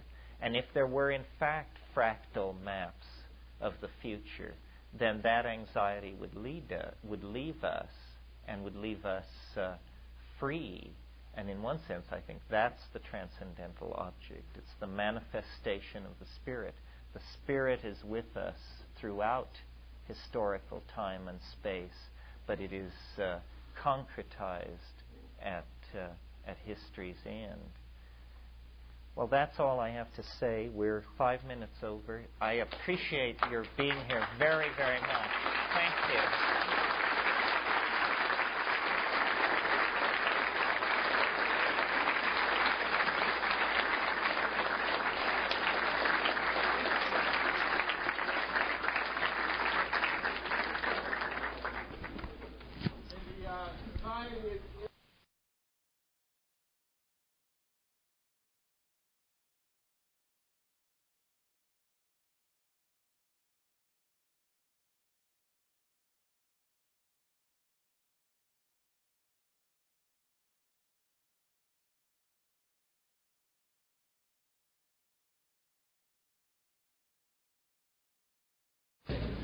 So we are organically meeting together and going to absorb some information from the other world, and I'm real proud to introduce Terence McKenna.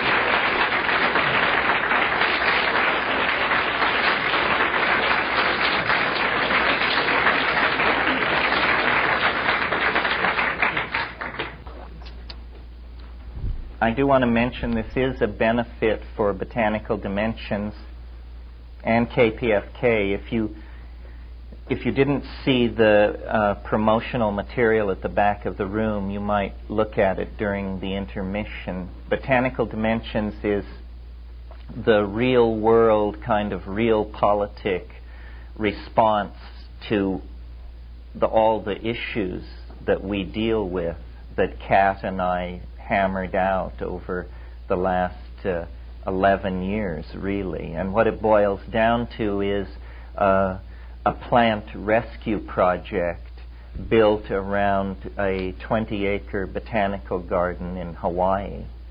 And what we're doing there is trying to bring in plants that are threatened in the warm tropics. Either the extinction of the species is threatened, or the knowledge of its medicinal or herbal or shamanic use is in danger of being lost. There are a lot of fancy organizations, World Wildlife Fund, Earthwatch, Earth First, that are saving the rainforest, or at least fighting that battle legally and by getting huge tracts of forest in the tropics made into reserves. Nobody is really even cognizes or is focused on saving ethnobotanical lore. In other words, the very subtle relationship between Aboriginal people and botanical resources in their environment. So that's something we're doing. What was touched on last night, and which is sort of one of the centerpiece themes of this point of view, is the felt presence of some kind of alien intelligence that is somehow cotangent to the human experience for different people in different ways, with varying degrees of intensity in different times and places. And though, at the bedrock of my take on things is the notion that there is really finally a mystery wrapped in an enigma, that there is no resolution. Nevertheless, as you close distance with this mystery, there are a series of analogical metaphors that don't really suggest themselves, but that are communicated to you by the other. And one of these analogical metaphors is the presence of this alien intellecti, this organized other that is folklorically present in tradition as fairies, gnomes, elves, jinns, afrits, sprites, tree spirits, that sort of thing, and anecdotally present in rural cultures throughout the world as the poltergeist and the milk-souring fairy, and the thing seems to reside in a curious area that is not epistemically clearly defined for the culture. In other words, the question of is it real or not is thought to be sort of tasteless. I mean, you would intuitively sense, if you were drinking in an Irish pub, I think, and people began to spin leprechaun stories, that the question, is it real, is a real bring down. You know, it isn't really like that, because the question, is it real, is ultimately can be shown to be infantile in any situation. I mean, is the Bank of America real? What are, you know, immediately you realize that there are just assumptions skating over the mystery. But this felt presence of the other, I choose to talk about so much because it was for me such an astonishing personal surprise. I was raised Roman Catholic and indulged in the kind of theological fiddle-faddle that involves, and then grew out of that into atheism, into agnosticism, and by the time I got to college I was reading Jean-Paul Sartre and Husserl and these people, and pretty much the main had followed my intellectual ontogeny had followed historical phylogeny, and I had arrived in the 20th century. And then, having thought I had absorbed the lessons of LSD, which seemed to me to be to reinforce and confirm the theories of Freud concerning the dynamics of the psyche, that it was about repressed memory, repressed desire, sexual neurosis, parental, foul-ups in the projection of the parental energy patterns and this kind of thing.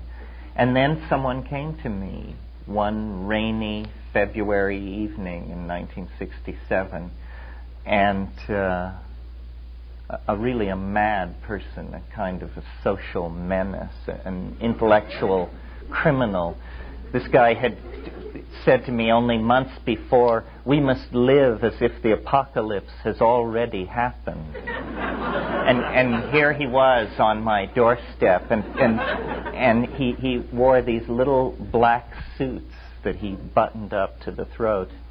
Anyway, he came in and he said, "Something that you might be interested in," and brought out a sample of dimethyltryptamine that he had somehow come into contact with. And I said, "Well, what is it?" And he said, "Well, it's this short-acting, it's a flash," he said. And I said, "How long does it last?" That was my first mistake. He said, "Oh, it doesn't last long." So I said, "Okay, we'll do it." And we did it. And I discovered I had, I guess it's called a peak experience or a core revelation or being born again or having your third eye opened or something, which was, it was a revelation of an alien dimension, of a brightly lit, inhabited, non-three-dimensional, self-contorting, sustained, organic, linguistically intending modality that couldn't be stopped or held back or denied. I mean, I sank to the floor. I couldn't move, and this disystolic hallucination of tumbling forward into these fractal geometric spaces made of light.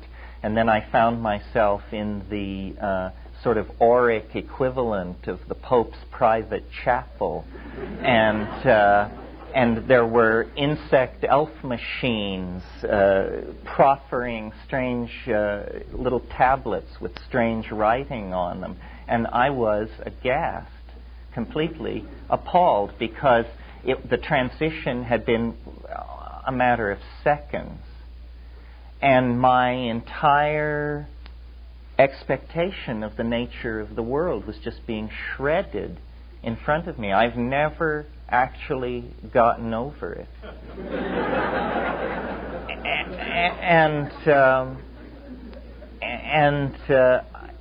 it all went on. I mean, they were speaking in some kind of, there were these self-transforming machine elf creatures were speaking in some kind of colored language, which condensed into these rotating machines that were like Fabergé eggs, but crafted out of luminescent superconducting ceramics and liquid crystal gels, and all this stuff was just so weird and so alien and so un-Englishable that I felt like it was a complete shock.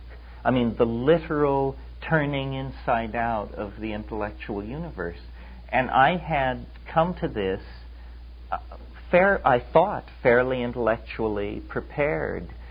A kid, but nevertheless, double Scorpio, art history major, Hieronymus Bosch fan, Moby Dick, William Burroughs, And it was, as I came down, and this went on for like 2 or 3 minutes, this situation of discontinent orthogonal dimensions to reality just engulfing me. And then as I came out of it and the room sort of reassembled itself, I said, I can't believe it. It's impossible. It's impossible. To call that a drug is ridiculous. It just means that you just don't know, you just don't have a word for it, and so you putter around and you come upon this very sloppy concept of something goes into your body and there's a chain. It's not like that. It's like being struck by noetic lightning. And the other thing about it, which astonished me, was there is no clue in this world. In the carpets of Central Asia, in the myths of the Maya, in the visions of an Arcembalo or a Fra Angelico or a Bosch, there is not a hint, not a clue, not an atom of the presence of this thing. And when you look at the religious hierophanies of the human species, it doesn't have the same vibe. It doesn't have the same charge. Religion is all about dissolving into unitary states of love and translinguistic oceanic unity and this sort of thing. This was not like that. This was more multiplistic than the universe that we share with each other. It was almost like the victory of Neoplatonic metaphysics. Everything had become made out of a fourth-dimensional tesseractual mosaic of energy. So I was just quite knocked off my feet and set myself the goal of understanding this. There was really no choice, you see. And I don't know how it hits other people. There are many things that can be said about introducing a chemical into your body. They've shown that certain people are 50,000 times more sensitive to the odor of certain compounds than other people. And part of the unique genetic heritage of each of us are our complement of synaptic receptors for psychoactive alkaloids, so that there may be something to the notion that the Celts tend to be poets,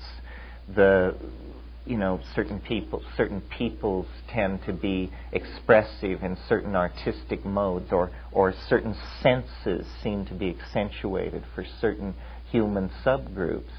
But whatever the explanation for how it hit me, I felt that it was like a call. There was no turning back from trying to understand that, because there is no place for it in our world. And yet it is overwhelmingly, existentially real, you see, and easily accessed. I'm not peddling that you have to go to some place in India with poor sanitation and put yourself at somebody's feet for a dozen years or something like that. the enunciation of the presence of this dimension should inspire some kind of coming to terms with it. I mean, it's preposterous that we can entertain in our popular journalism the titillation of the search for extraterrestrial intelligence and prop up all these reductionist guys and trot them out to give the statistics on the distribution of G-type stars and all this sort of thing. Because the fact is, what blinds us to the presence of alien intelligence is linguistic and cultural bias operating on ourselves.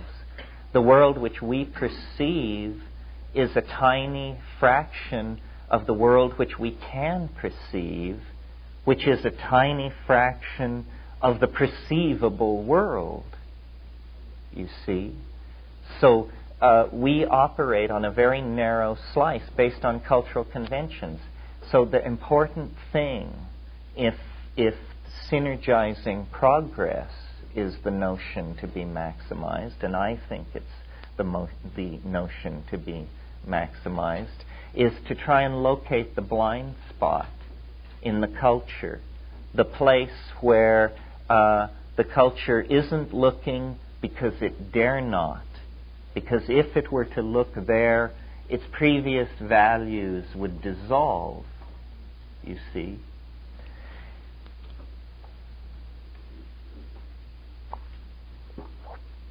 And I think that place is the psychedelic experience as it emerges out of nature.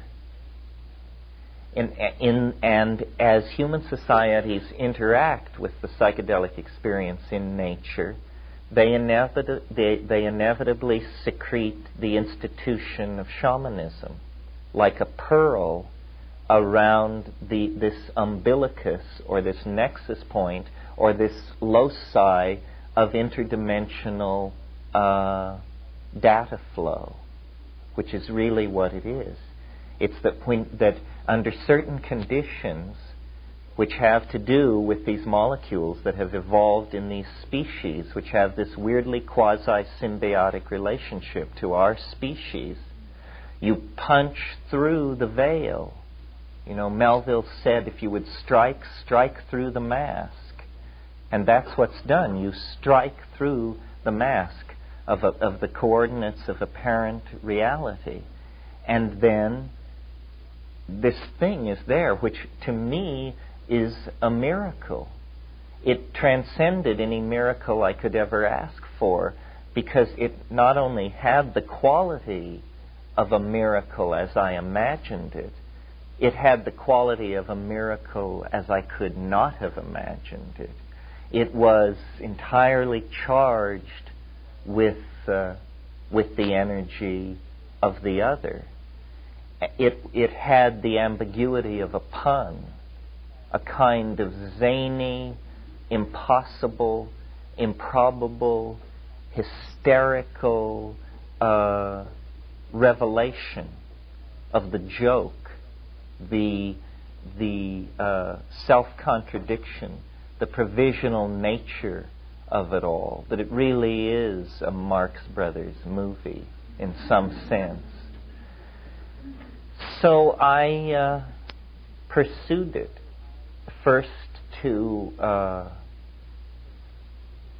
Nepal and involvement with pre-Buddhist shamanism in Tibet, because the thing that puzzled me most, I guess because I was an art historian, was this absence of the theme in the artistic productions of humankind. And I felt that maybe there was a trace of it in the artistic conceptions of the old pantheon of Tibetan shamanism, and that Central Asian Tibetan shamanism had actually created astronauts of inner space that had gotten good recon on this same area. You know, the Dharmapalas, the guardians of the Dharma, are not Buddhist deities per se. They are autochthonous Tibetan folk demons that protect the Dharma by virtue of the fact of having been overcome in magical battles by great Buddhist saints who came to Tibet. In fact, there are, or were before the Chinese occupation, monasteries in Tibet where the vow of fealty to the Dharma on the part of the Dharmapala had to be renewed by the monks every 24 hours, or the thing would run amok and be on its own and bust up the countryside. I'm just telling you what they told me. So it seemed to me that this raw sense of the shamanically accessed demonic realm was there.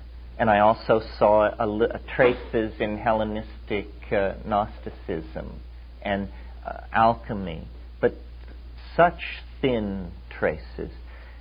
So I went to Nepal, immersed myself in that, and decided ultimately that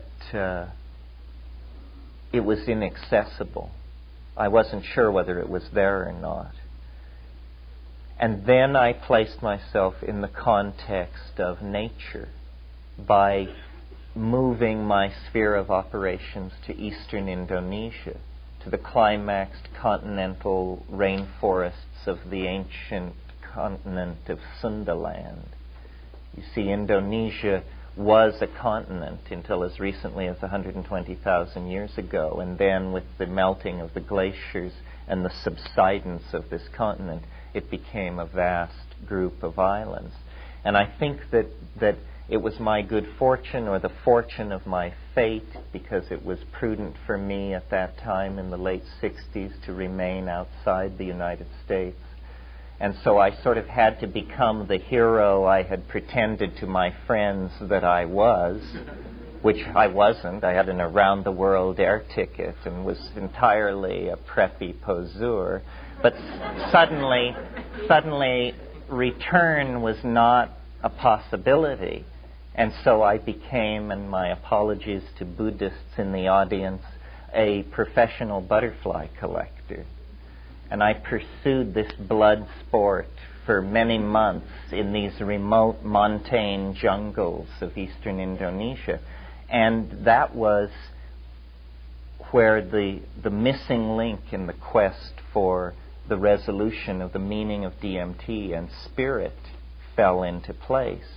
Because I saw what most of us only see on National Geographic specials, which is the real fact of the rainforest, the real fact of organic nature, and how nature is communication.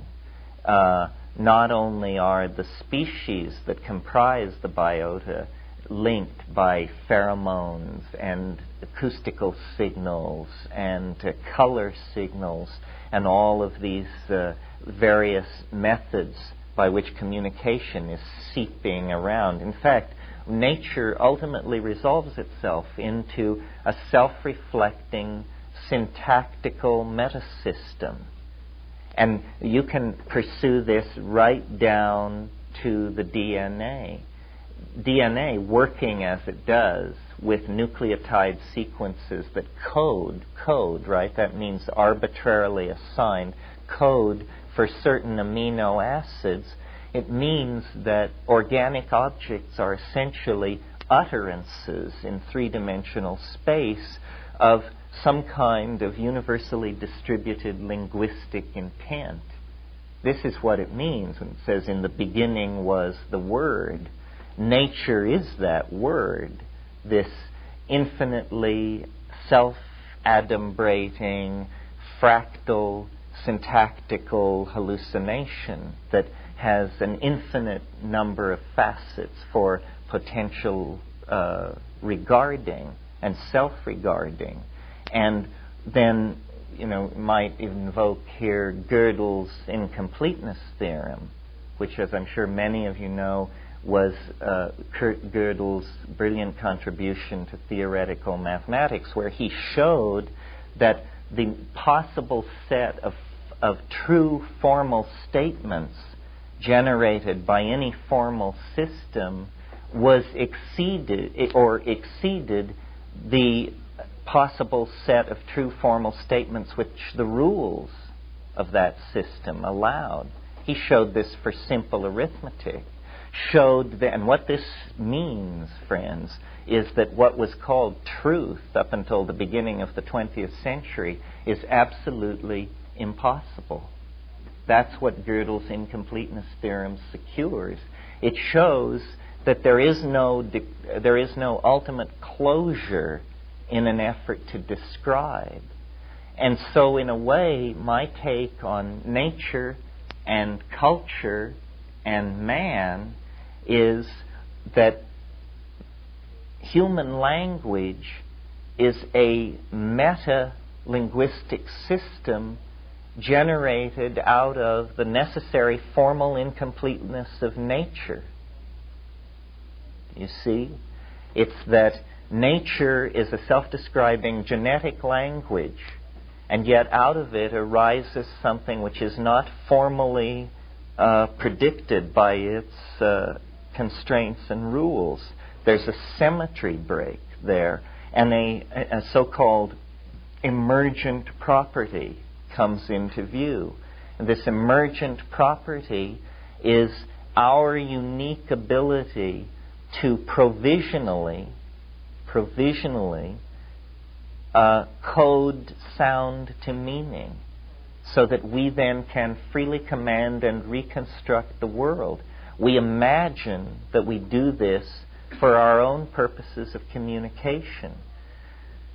The analysis that I'm suggesting would seem to indicate that actually we do it because we are complicated enzyme systems that are moving linguistic charge around inside some kind of meta-system, very important for the emergence of new order out of nature, you see. And I talked about this a little last night.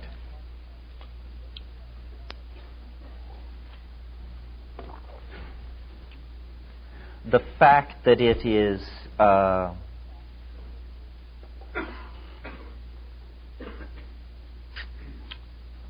contrived, provisional, is very interesting.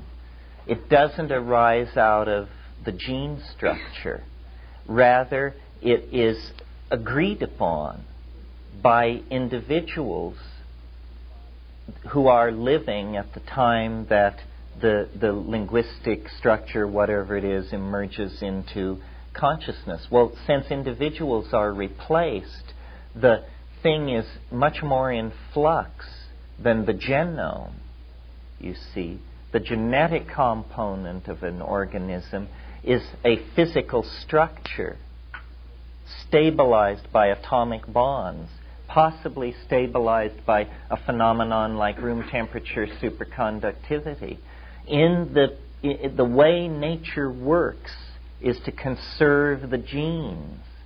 And so molecular machinery has been created to do that. But there is no mechanism in nature with the same kind of binding force that conserves meaning.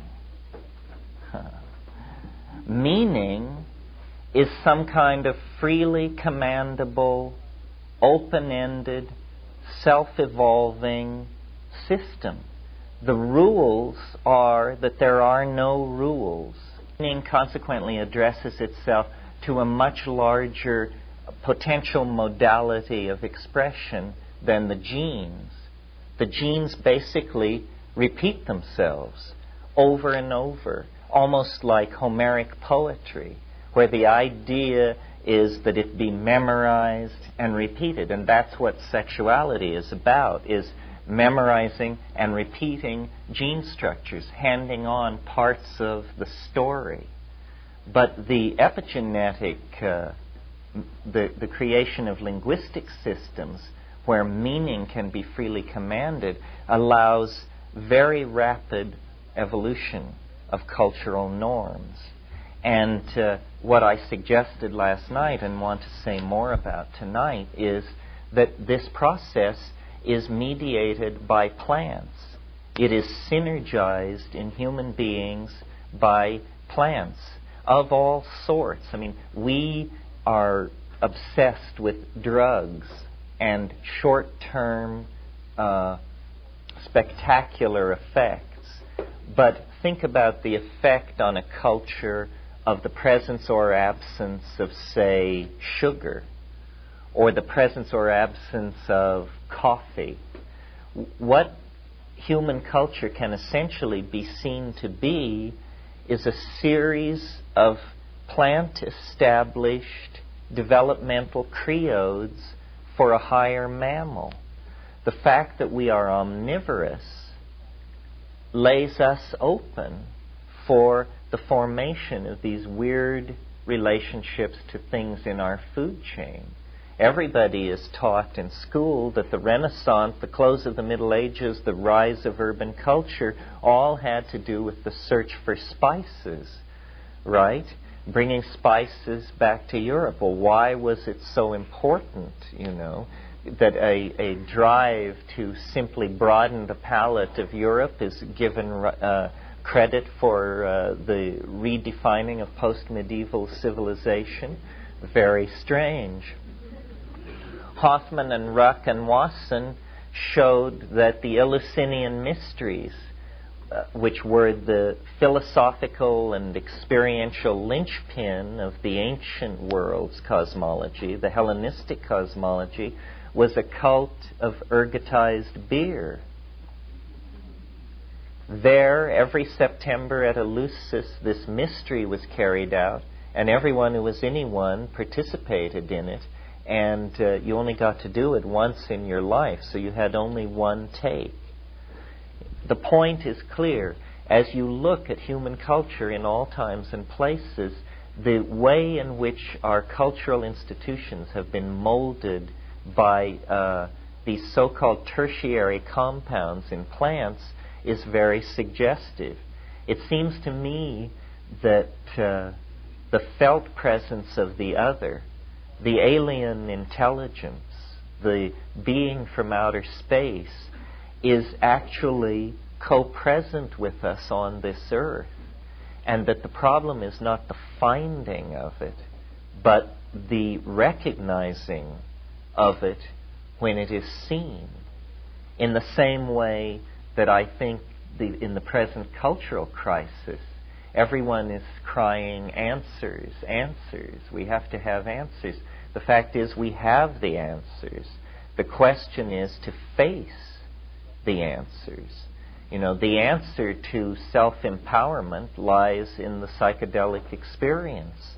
The answer to dissolving the hierarchically imposed set of mythical conventions that disempower us lies in the psychedelic experience. Because what is really happening is a return to the primacy of feeling. And feeling is not something you can convey to people the way you convey facts to them. Facts can be handed down every week through Time magazine and the latest issue of Science News and Nature. But feelings will not lend themselves to that marketable, hierarchically distributed system. And consequently, feelings represent a backwash against that. Yet feeling is the modality in which we all operate. So as long as we are under the umbrella of the print-created linear post-medieval institutions that promote the myth of the public, the notion of the atomic individual, the notion that we are all alike, basically, then we are going to be unempowered. The amazing thing to me about the psychedelic experience is that it can be kept under wraps, that people don't insist, that somehow we're leaving it to experts to figure it out. But did you know that the experts are not allowed to work it out? That in this particular area, the entire human race has been relegated to an infantile status. It is not professionally possible to do work with these things. Nevertheless, our cultural crisis is deepening mainly because we have very poor connections between our fragmented and autonomous psychic structures within ourselves as individuals and within ourselves as a society. Our whole problem is that we can't communicate with each other, we can't express intention.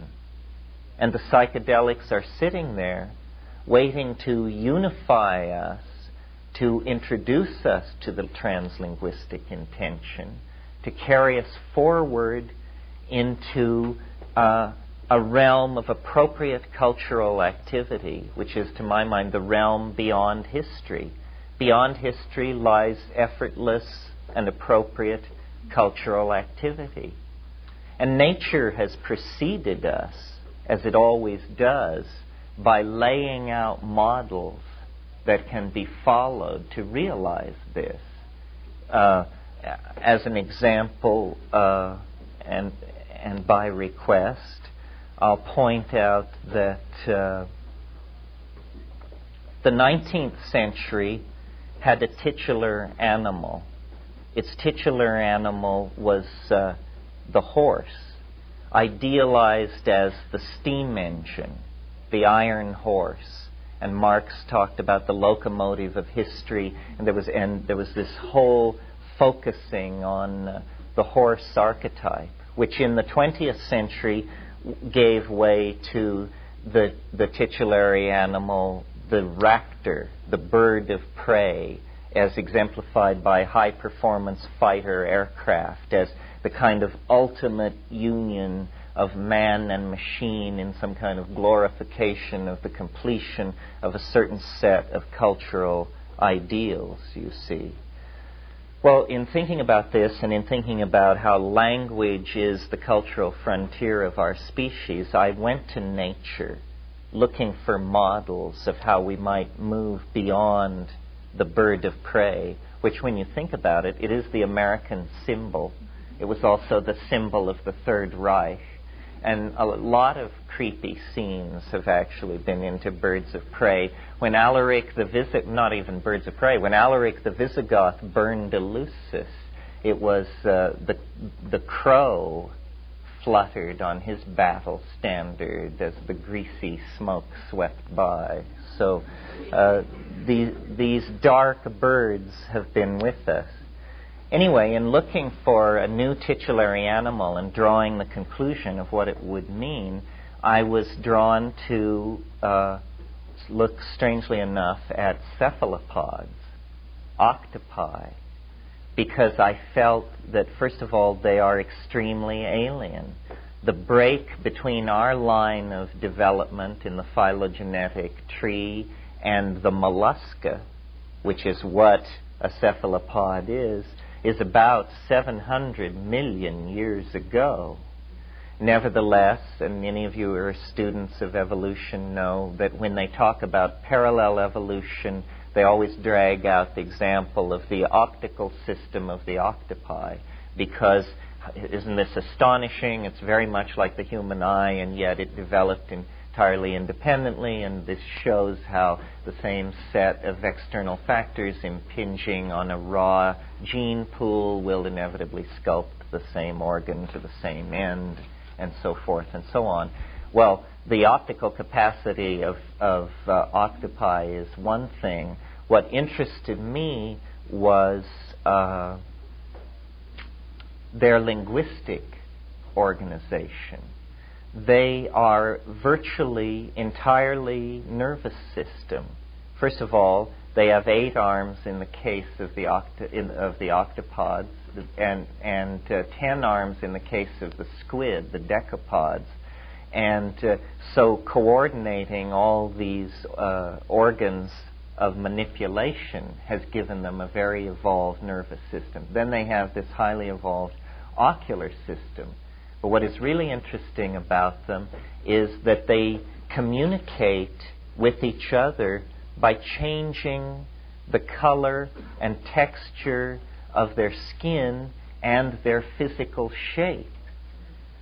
you may have known that octopi could change colors, but you may have thought it was camouflage or something very passive like that. It isn't that at all. They have a vast repertoire of traveling bars, dots, blushes, merging pastels, herringbone patterns, tweeds, mottled this and that, can blush from apricot through puce into dove gray and on to olive. Do all of these things communicating to each other. That is what this large optical system is for, is to be able to see each other. The other thing which they can do, besides having these chromatophores on the surface of their skin, is they can change the texture of the skin surface, can make it rugose, papillate, smooth, lobed, rubbery, runnelled, so forth and so on. And then, of course, being shell-less mollusks, they can hide arms and display certain parts of themselves and carry on a dance. Well, when you analyze what is going on here, what at first seems like merely fascinating facts from natural history begins to take on a more profound aspect, because it is an ontological transformation of language that is going on in front of you. Note that by being able to communicate visually, they have no need of a conventionalized, culturally reinforced dictionary. Rather, they experience pure intent of each other without ambiguity, because each octopod can see what is meant. This is very important, can see what is meant. And I think that this heralds, or could be made to herald, a transformation in our own definitions of language and communication. What we need is to see what we mean. It's not without consequence or implication that when we try to communicate the notion of clarity of speech, we always shift into visual metaphors. I see what you mean. He painted a picture. His description was very colorful. It means that when we intend to indicate a lack of ambiguity in communication, we shift to visual analogies. This can, in fact, be actualized. And, in fact, this is what is happening in the psychedelic experience, is that we discover just under the surface of human biological organization the next level in the organization of language. It's the ability to generate some kind of acoustical hologram that is manipulated by linguistic intent.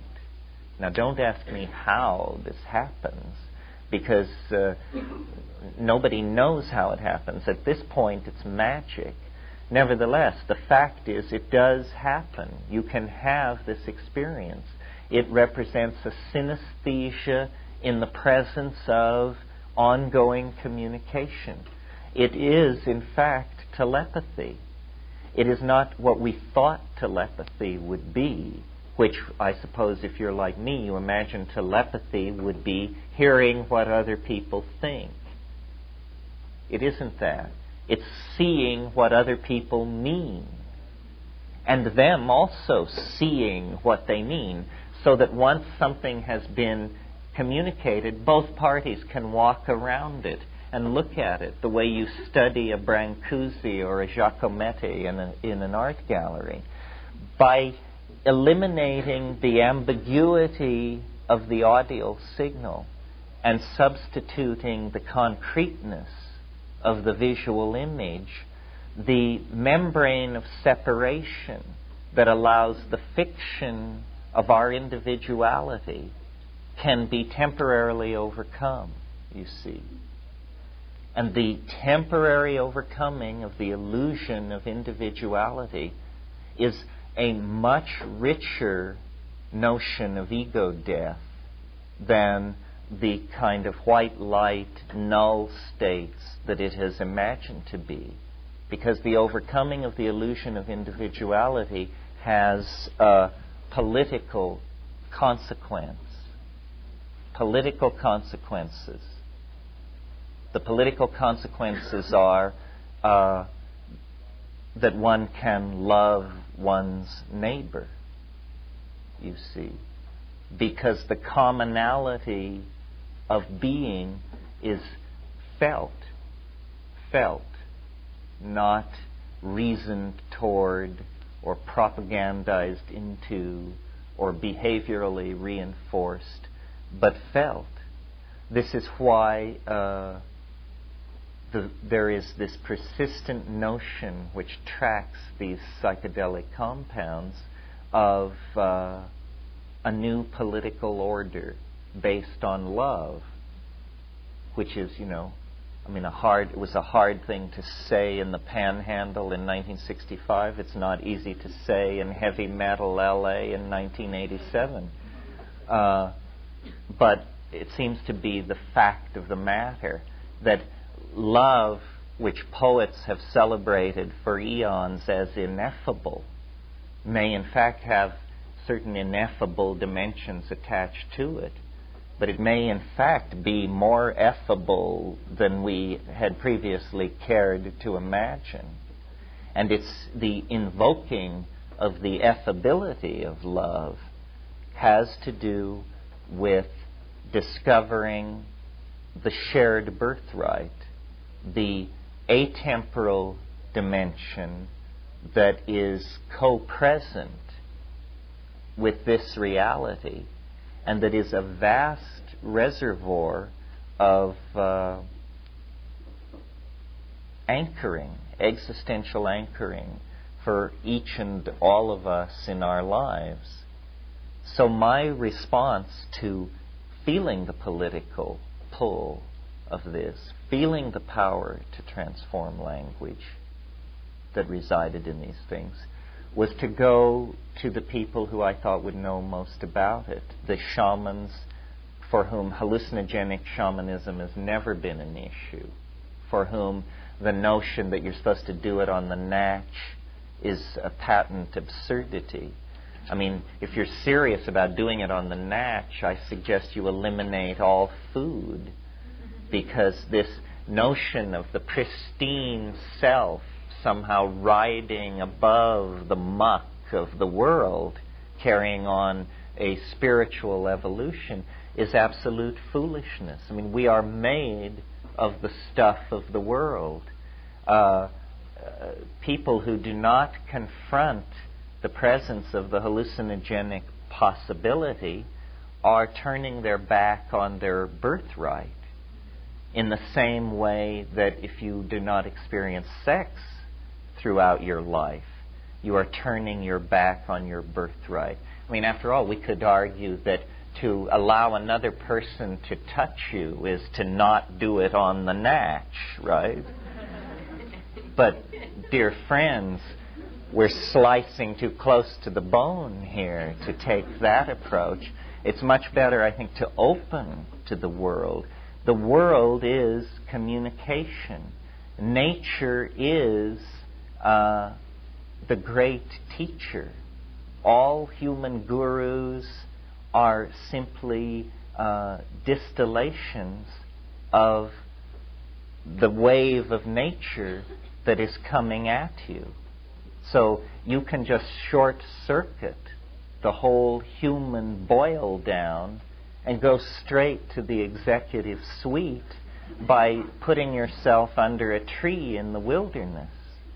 I mean, they all have said this, but they need to be taken more seriously on the subject of their own expendability. Me too. Going to the Amazon with these kinds of notions and looking at what had been achieved there, I came to have a vision then of the future that could be. That we are sort of hurling ourselves into a new Stone Age where the fruits of the prodigal wandering that I discussed in such detail last night can be used to infuse new meaning into that paradise. The imagination of man and woman is so incomparably rich and exerts such an attraction on us as the builder monkey that we have to honor that. We cannot demonize that and preach a kind of naturalism that, if actually put in place, would cause the starvation of tens of millions of people. We have passed the point where some kind of Luddite reform can save us. It's only, I think, very self-indulgent elites that can preach voluntary simplicity, because a lot of people are experiencing involuntary simplicity. And unless you're one of them, it rings rather hollow to be told that Zen values are best. So I think that reinserting ourselves into nature is inspiration for cultural design. That's what it is. It's not flight from the design process, but a reinvigoration of it. And some of you may be aware of the concept of nanotechnology, where everything is built at the molecular level. We, by studying the mechanisms of the cell and the immune system and DNA, we begin to have a picture of how molecules and atoms are the machine parts of a microcosmic world that, if we were elf chemists, we could make our way into and create anything that we could imagine. I mean, I can foresee a world where all machines will be made by DNA-like polymers that will code base materials into larger and larger aggregates. The miniaturization of our world is a great frontier. As culture becomes more enveloping, its physical manifestation should become less material, you see. So the ultimate notion is of the world turned back to the form it held, let's say, 35,000 years ago, where people live in an environment of entirely climaxed natural perfection. However, behind their eyelids lies a culturally and consensually validated data phase space that is culture, civilization. Turn each of us into a telepathic aquarium that has a direct pipeline to the general ocean of mind and being. This is possible. In fact, it's not only possible, it may be the only decent solution to download ourselves into another dimension. And I want to note in passing the collapse of Max Headroom, and what a tragedy I think that is, that his last show was last night. This was a weird force for cultural transformation, but to be applauded. If anybody here tonight has anything to do with it, I wish them luck.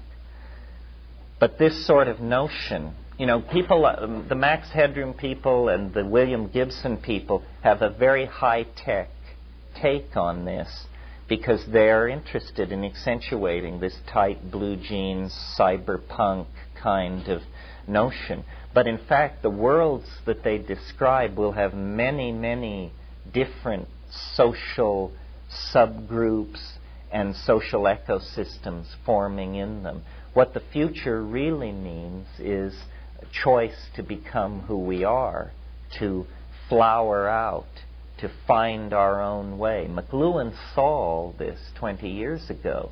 He said that the rise of global electronic feudalism would create an atomistic fragmentation of culture, It may well be that within 50 years the largest organizational entity on the planet will be corporations with a few million loyal employees, and all larger social institutions will have disappeared because they don't command loyalty in a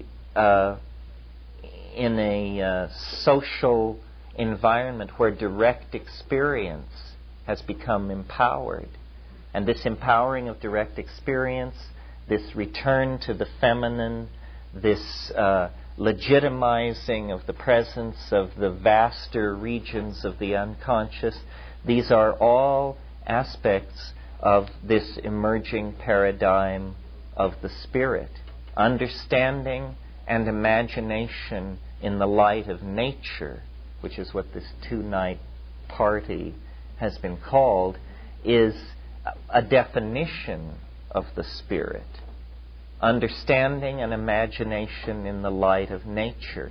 In other words, true understanding, poetic imagination, standing as a mirror before nature as object, will cause the hologrammatic presence of the spirit to magically appear. It will be then seen to be a kind of emergent quality of the situation that was previously masked simply because the elements had not fallen into the correct arrangement. And I think, as we move forward through time over the next 25 years, there will be many prophets of the transcendental object at the end of time. Many takes. The important thing, I think, is to recall Gödel's incompleteness theorem and to always recognize the provisional nature of the metaphysical goods that you're going to be sold. Nobody has the faintest notion of what's going on. It's important to keep that in mind. If you have that in mind, everything else, then the game proceeds much more cleanly. What is ahead of us is true high adventure. The essence of it is its unknowability. Its promise is transformation. Its theater of occurrence is the here and now. We are not waiting for it to begin. It has already happened for us, and our job is to understand how that can be so. Plato said time is the moving image of eternity. My notion of shamanism is it is that state of mind which accrues to those who have seen the end. By cultivating this notion of closure with hyperspace, imaged as the archaic return to the world of the pre-cultural ambiance, we can have an anticipation of the transcendental object. It is still in Eden. It is we who have undergone the fall and the recurso. And now the laden prodigal returns to beat at the doors of the manorial home, the birthright. And within, I think, lies the beginnings of true civilization. We are the forerunners of a truly moral and ethical human society. The deepest aspirations, however badly mangled and mishandled by our traditions, nevertheless still have the potential for archetypal fruition within them. The torch that has been passed from generation to generation ad infinitum back into the distant past is alive. And by some strange quirk of the metaphysical machinery, it's our great privilege to live through this symmetry break, this revelation of the next level of the open-ended mystery. And I think that the real thrill lies in relating to it with an open mind a sense of caring, a sense of wonder, and a sense of real, grounded, intellectually firm hope. So that's all I want to say this evening. I think we'll break for about 15 minutes and then we'll have questions. Thank you very much.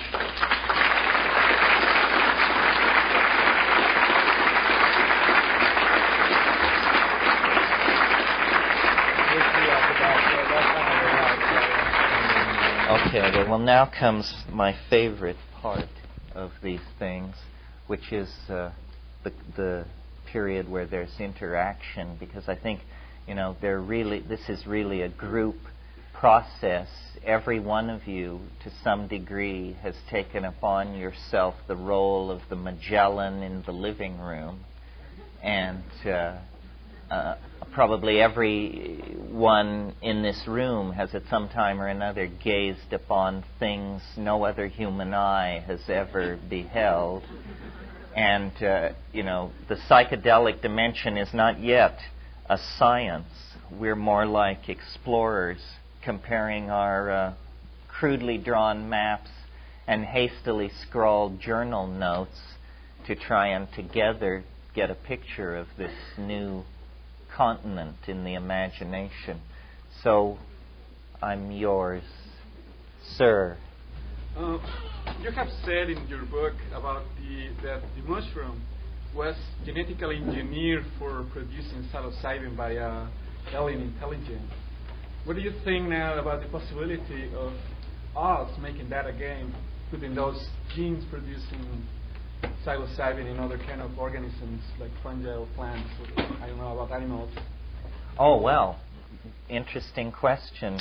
I think it's the question was, I've described the mushroom as genetically engineered by some other agency for the production of psilocybin.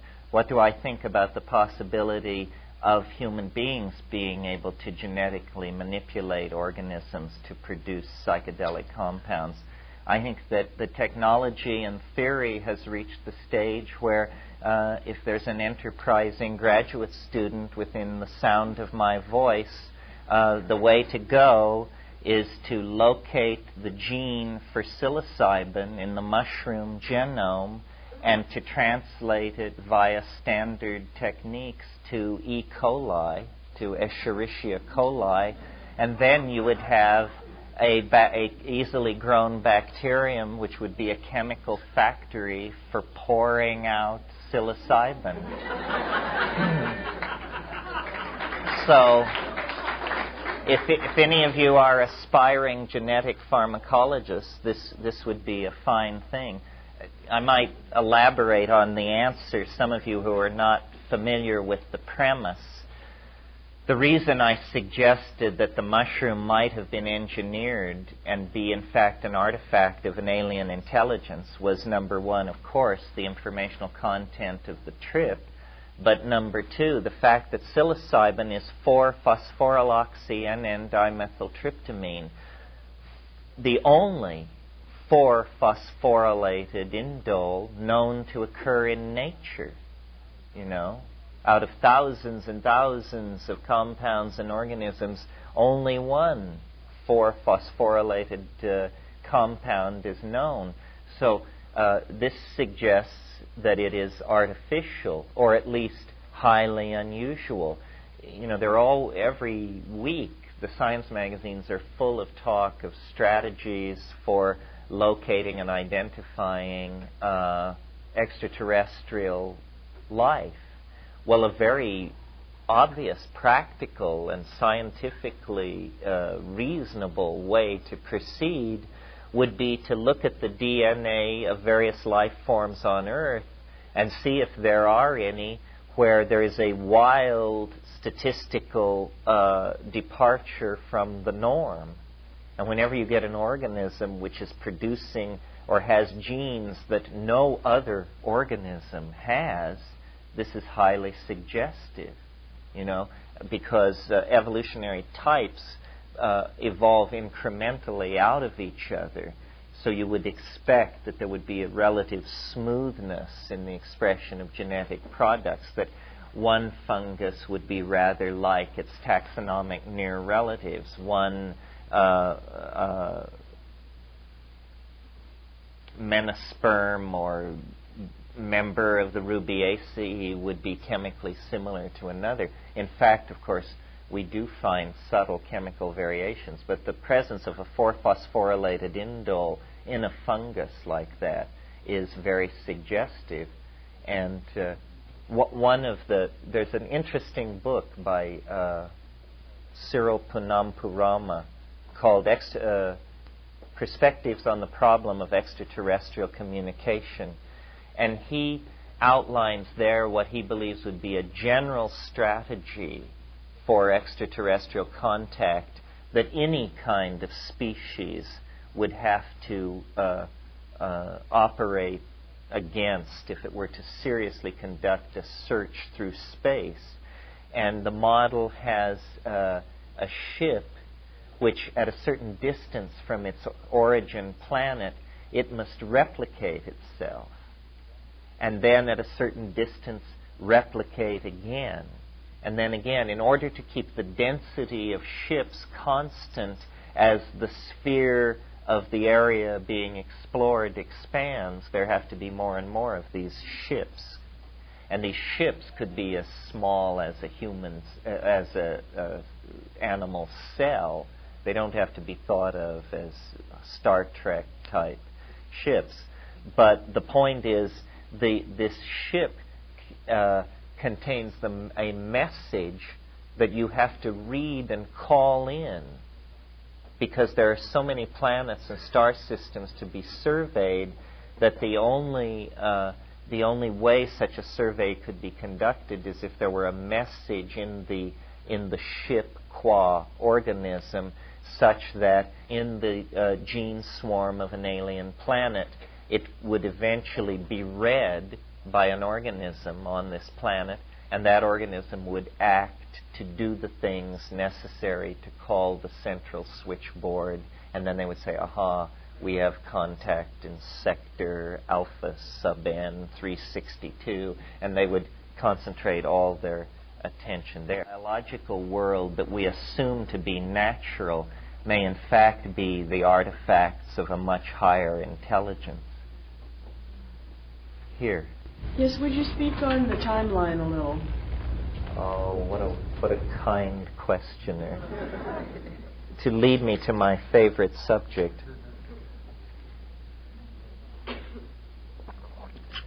Well, it has to do with why, people do this for different reasons, why people take psychedelic plants and what lies behind it always. And what always lay behind it for me, from that very first DMT trip that I described to you at the beginning, was the notion, my God, this stuff has historical significance.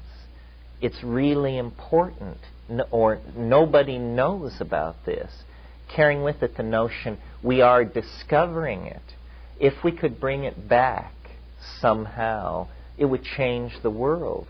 Perhaps people are bringing it back by designing buildings and creating fashions or fashioning mathematical descriptions of reality. I never had that aspiration. I just simply defined myself as more humbly than that, as a consumer of ideology, as an intellectual who would learn what has been said and done and proposed. But after the DMT experience, I realized that there is unclaimed stuff out in those dimensions. James Joyce says in Finnegan's Wake, up nient prospector, you sprout all your worth and woof your wings. Well, the key word is prospector. A prospector is a rock hunter. I wanted to prospect for the alchemical stone, for the lapis philosophorum, and I conceived it as an idea.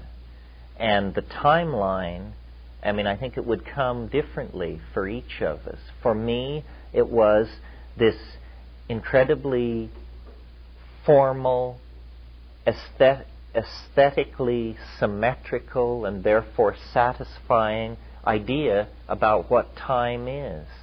That the Tao is something which could be mathematically described as a flux of a quality in time, a quality that I named novelty.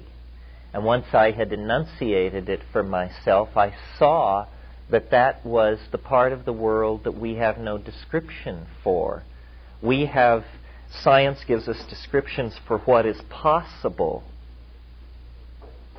but we have no descriptions for what, out of the set of the possible, undergoes the actual formality of occurring. Why are certain things selected to come to be? And I saw then the notion of the Tao, which is generally presented as a kind of intuitive notion. You're not supposed to demand too much hard-edged clarity. You say, just flow with it, man, flow with it. Well, when someone says flow to me, I think of equations which would describe flow as a dynamical system, which therefore can be mathematically modeled. And what the timeline is a seeing that the very largest patterns which describe the whole birth, evolution, and death of the universe are repeated at successively shorter and shorter spans of time, and down into the quantum mechanically and microelectronically cognizable realms of time, the realm of the nano and the picoseconds. And studying the Qing, which I saw then as a kind of phenomenological description of time produced by the Oriental mind, completely unencumbered by our particular set of cultural conventions. I mean, certainly having its own set of peculiar conventions, but not ours, that there is a pattern in nature, not in three-dimensional space, but in time, a pattern in time on many levels that reproduces itself and can be known, can be formally described, and once known, can be seen to control the ebb and flow of connectedness, or the forward and backward surge of novelty. And I thought that this was a great insight. Since it was the only one I had, I could hardly sell it short. And what pleased me most about it was, a rap is a rap. It's as good as the rapper. But here was a mathematically formal idea that could stand on its own, be examined in the absence of the rapper, be examined by critics who were as hostile as they cared to be. It's a tool. It's in a long line of tools that stretches back toward the first chipped flint and stretches forward toward the soul made manifest as starship and alchemical transformation. But it was the tool that I came upon, and what is always put against the psychedelic experiences, they say, well, big deal, what's ever come out of it?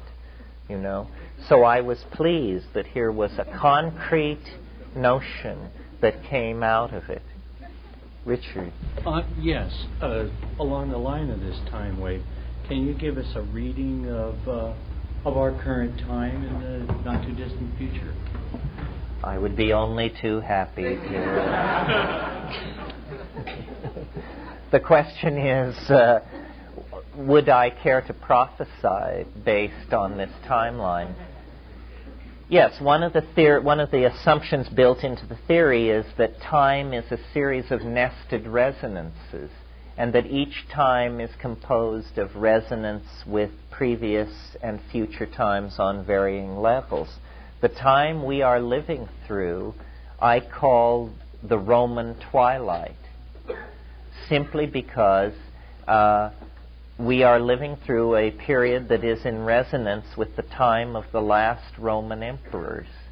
And I think if you look at it carefully, you can begin to see the way this theory proposes to be analogical and yet formal at the same time.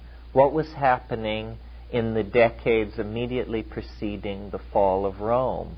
A progressively weakened series of self-indulgent propagandists ruled the greatest empire on earth with a more and more shaky hand as they succumb to gonorrhea, mercuric poisoning, various occult pursuits, millenarian obsessions, and so forth.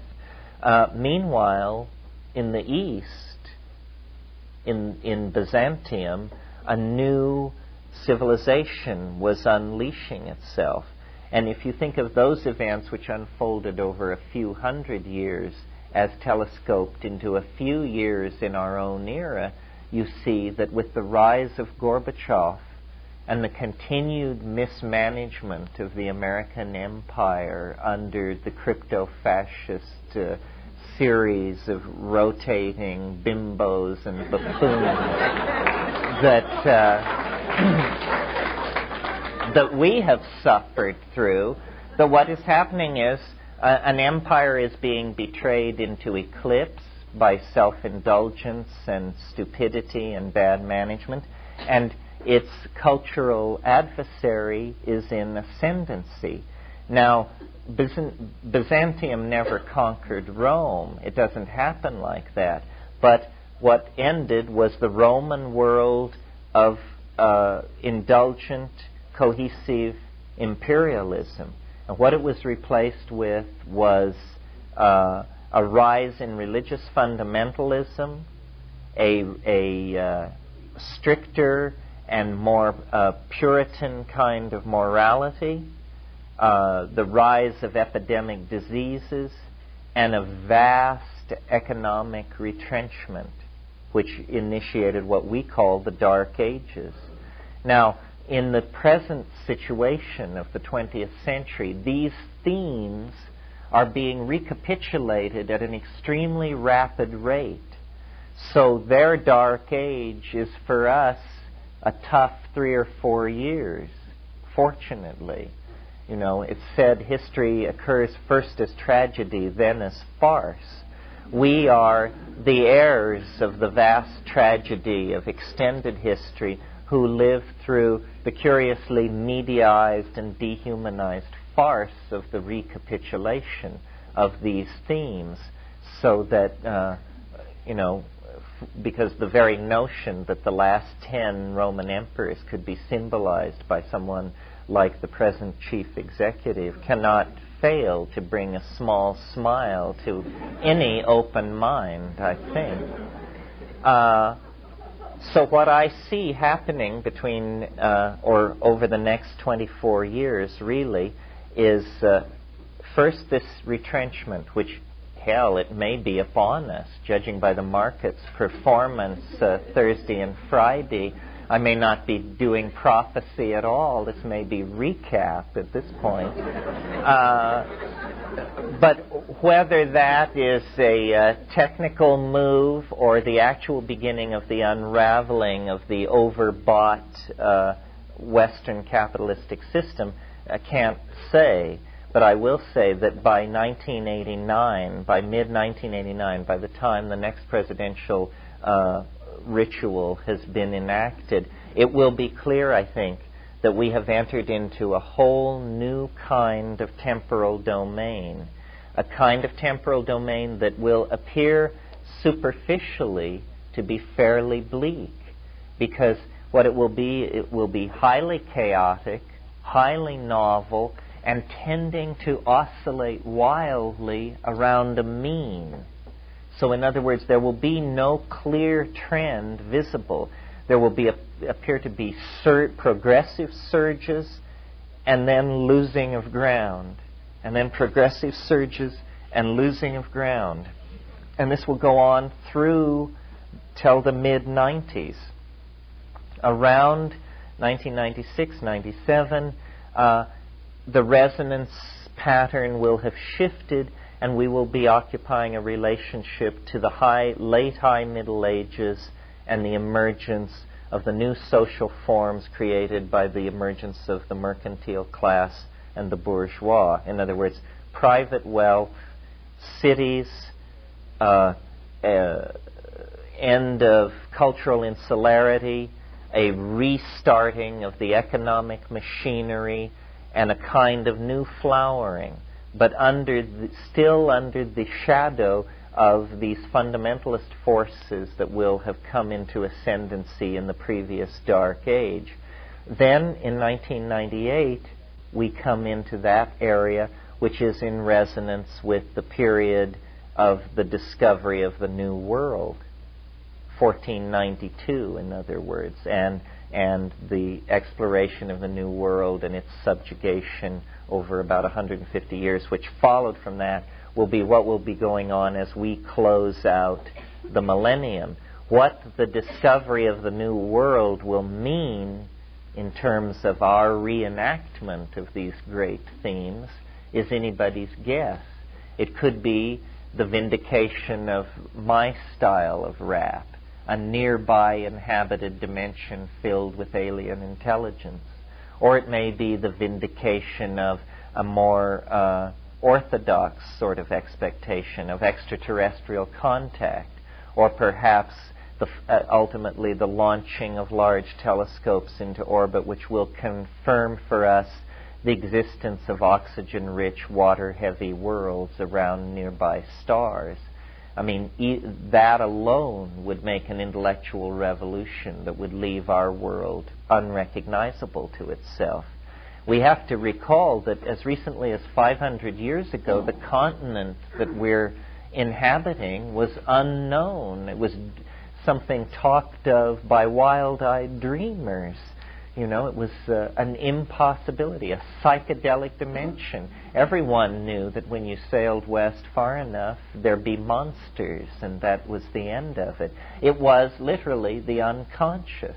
Now, you know, we deal in the real estate of that unconscious, and there is no reason why our children should not deal in the real estate of the psychedelic of the psychedelic dimension that we are discovering and confirming over the next 10 years or so. Let me carry this through to the end, because the good part comes at the end.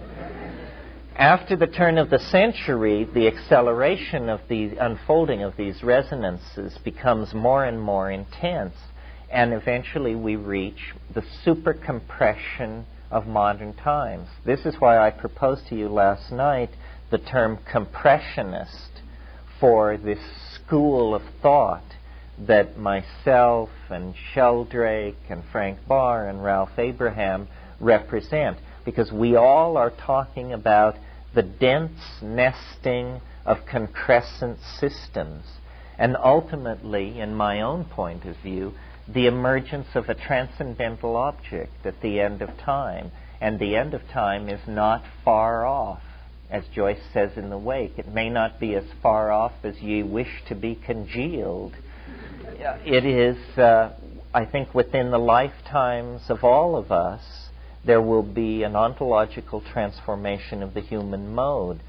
So I think the transcendental object is emerging.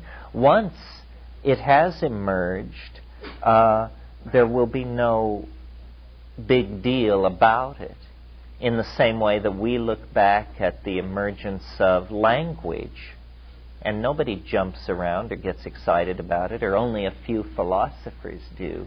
And yet the fact that we possess language is the thumbprint of God upon our species. It's an impossible break with previous animal organization. I mean, you can talk all you want about Coco the talking gorilla and this and that. I mean, but then you turn to a poem by Andrew Marvell and you realize, you know, there is an ontological break here. There is not an even progress. As we anticipate this thing, it could be anything. It could be the visible language that I indicated as a possibility earlier this evening. It could be emergence in an extraterrestrial mind. It could be the transcendental emergence of all and everything, the Tao made flesh, the actual collapse of the state vector into some kind of mysterious completion.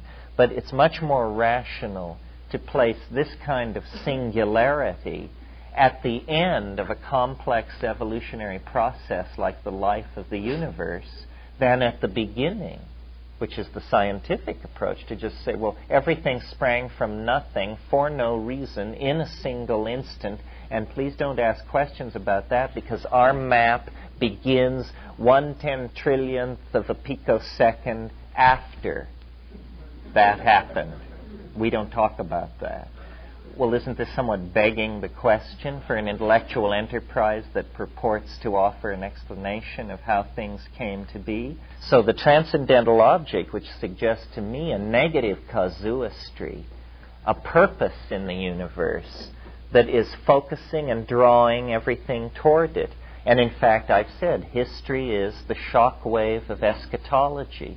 History, which lasts 10,000 years, is this microsecond of ultra-complex experience where the penetration of the natural world by the transcendental object each exists cotemporaneous with the other for a historical or geological microsecond, and then the two terms are merged and all opposites are dissolved, and somehow the gift is claimed, the pearl is restored, and the project is ended.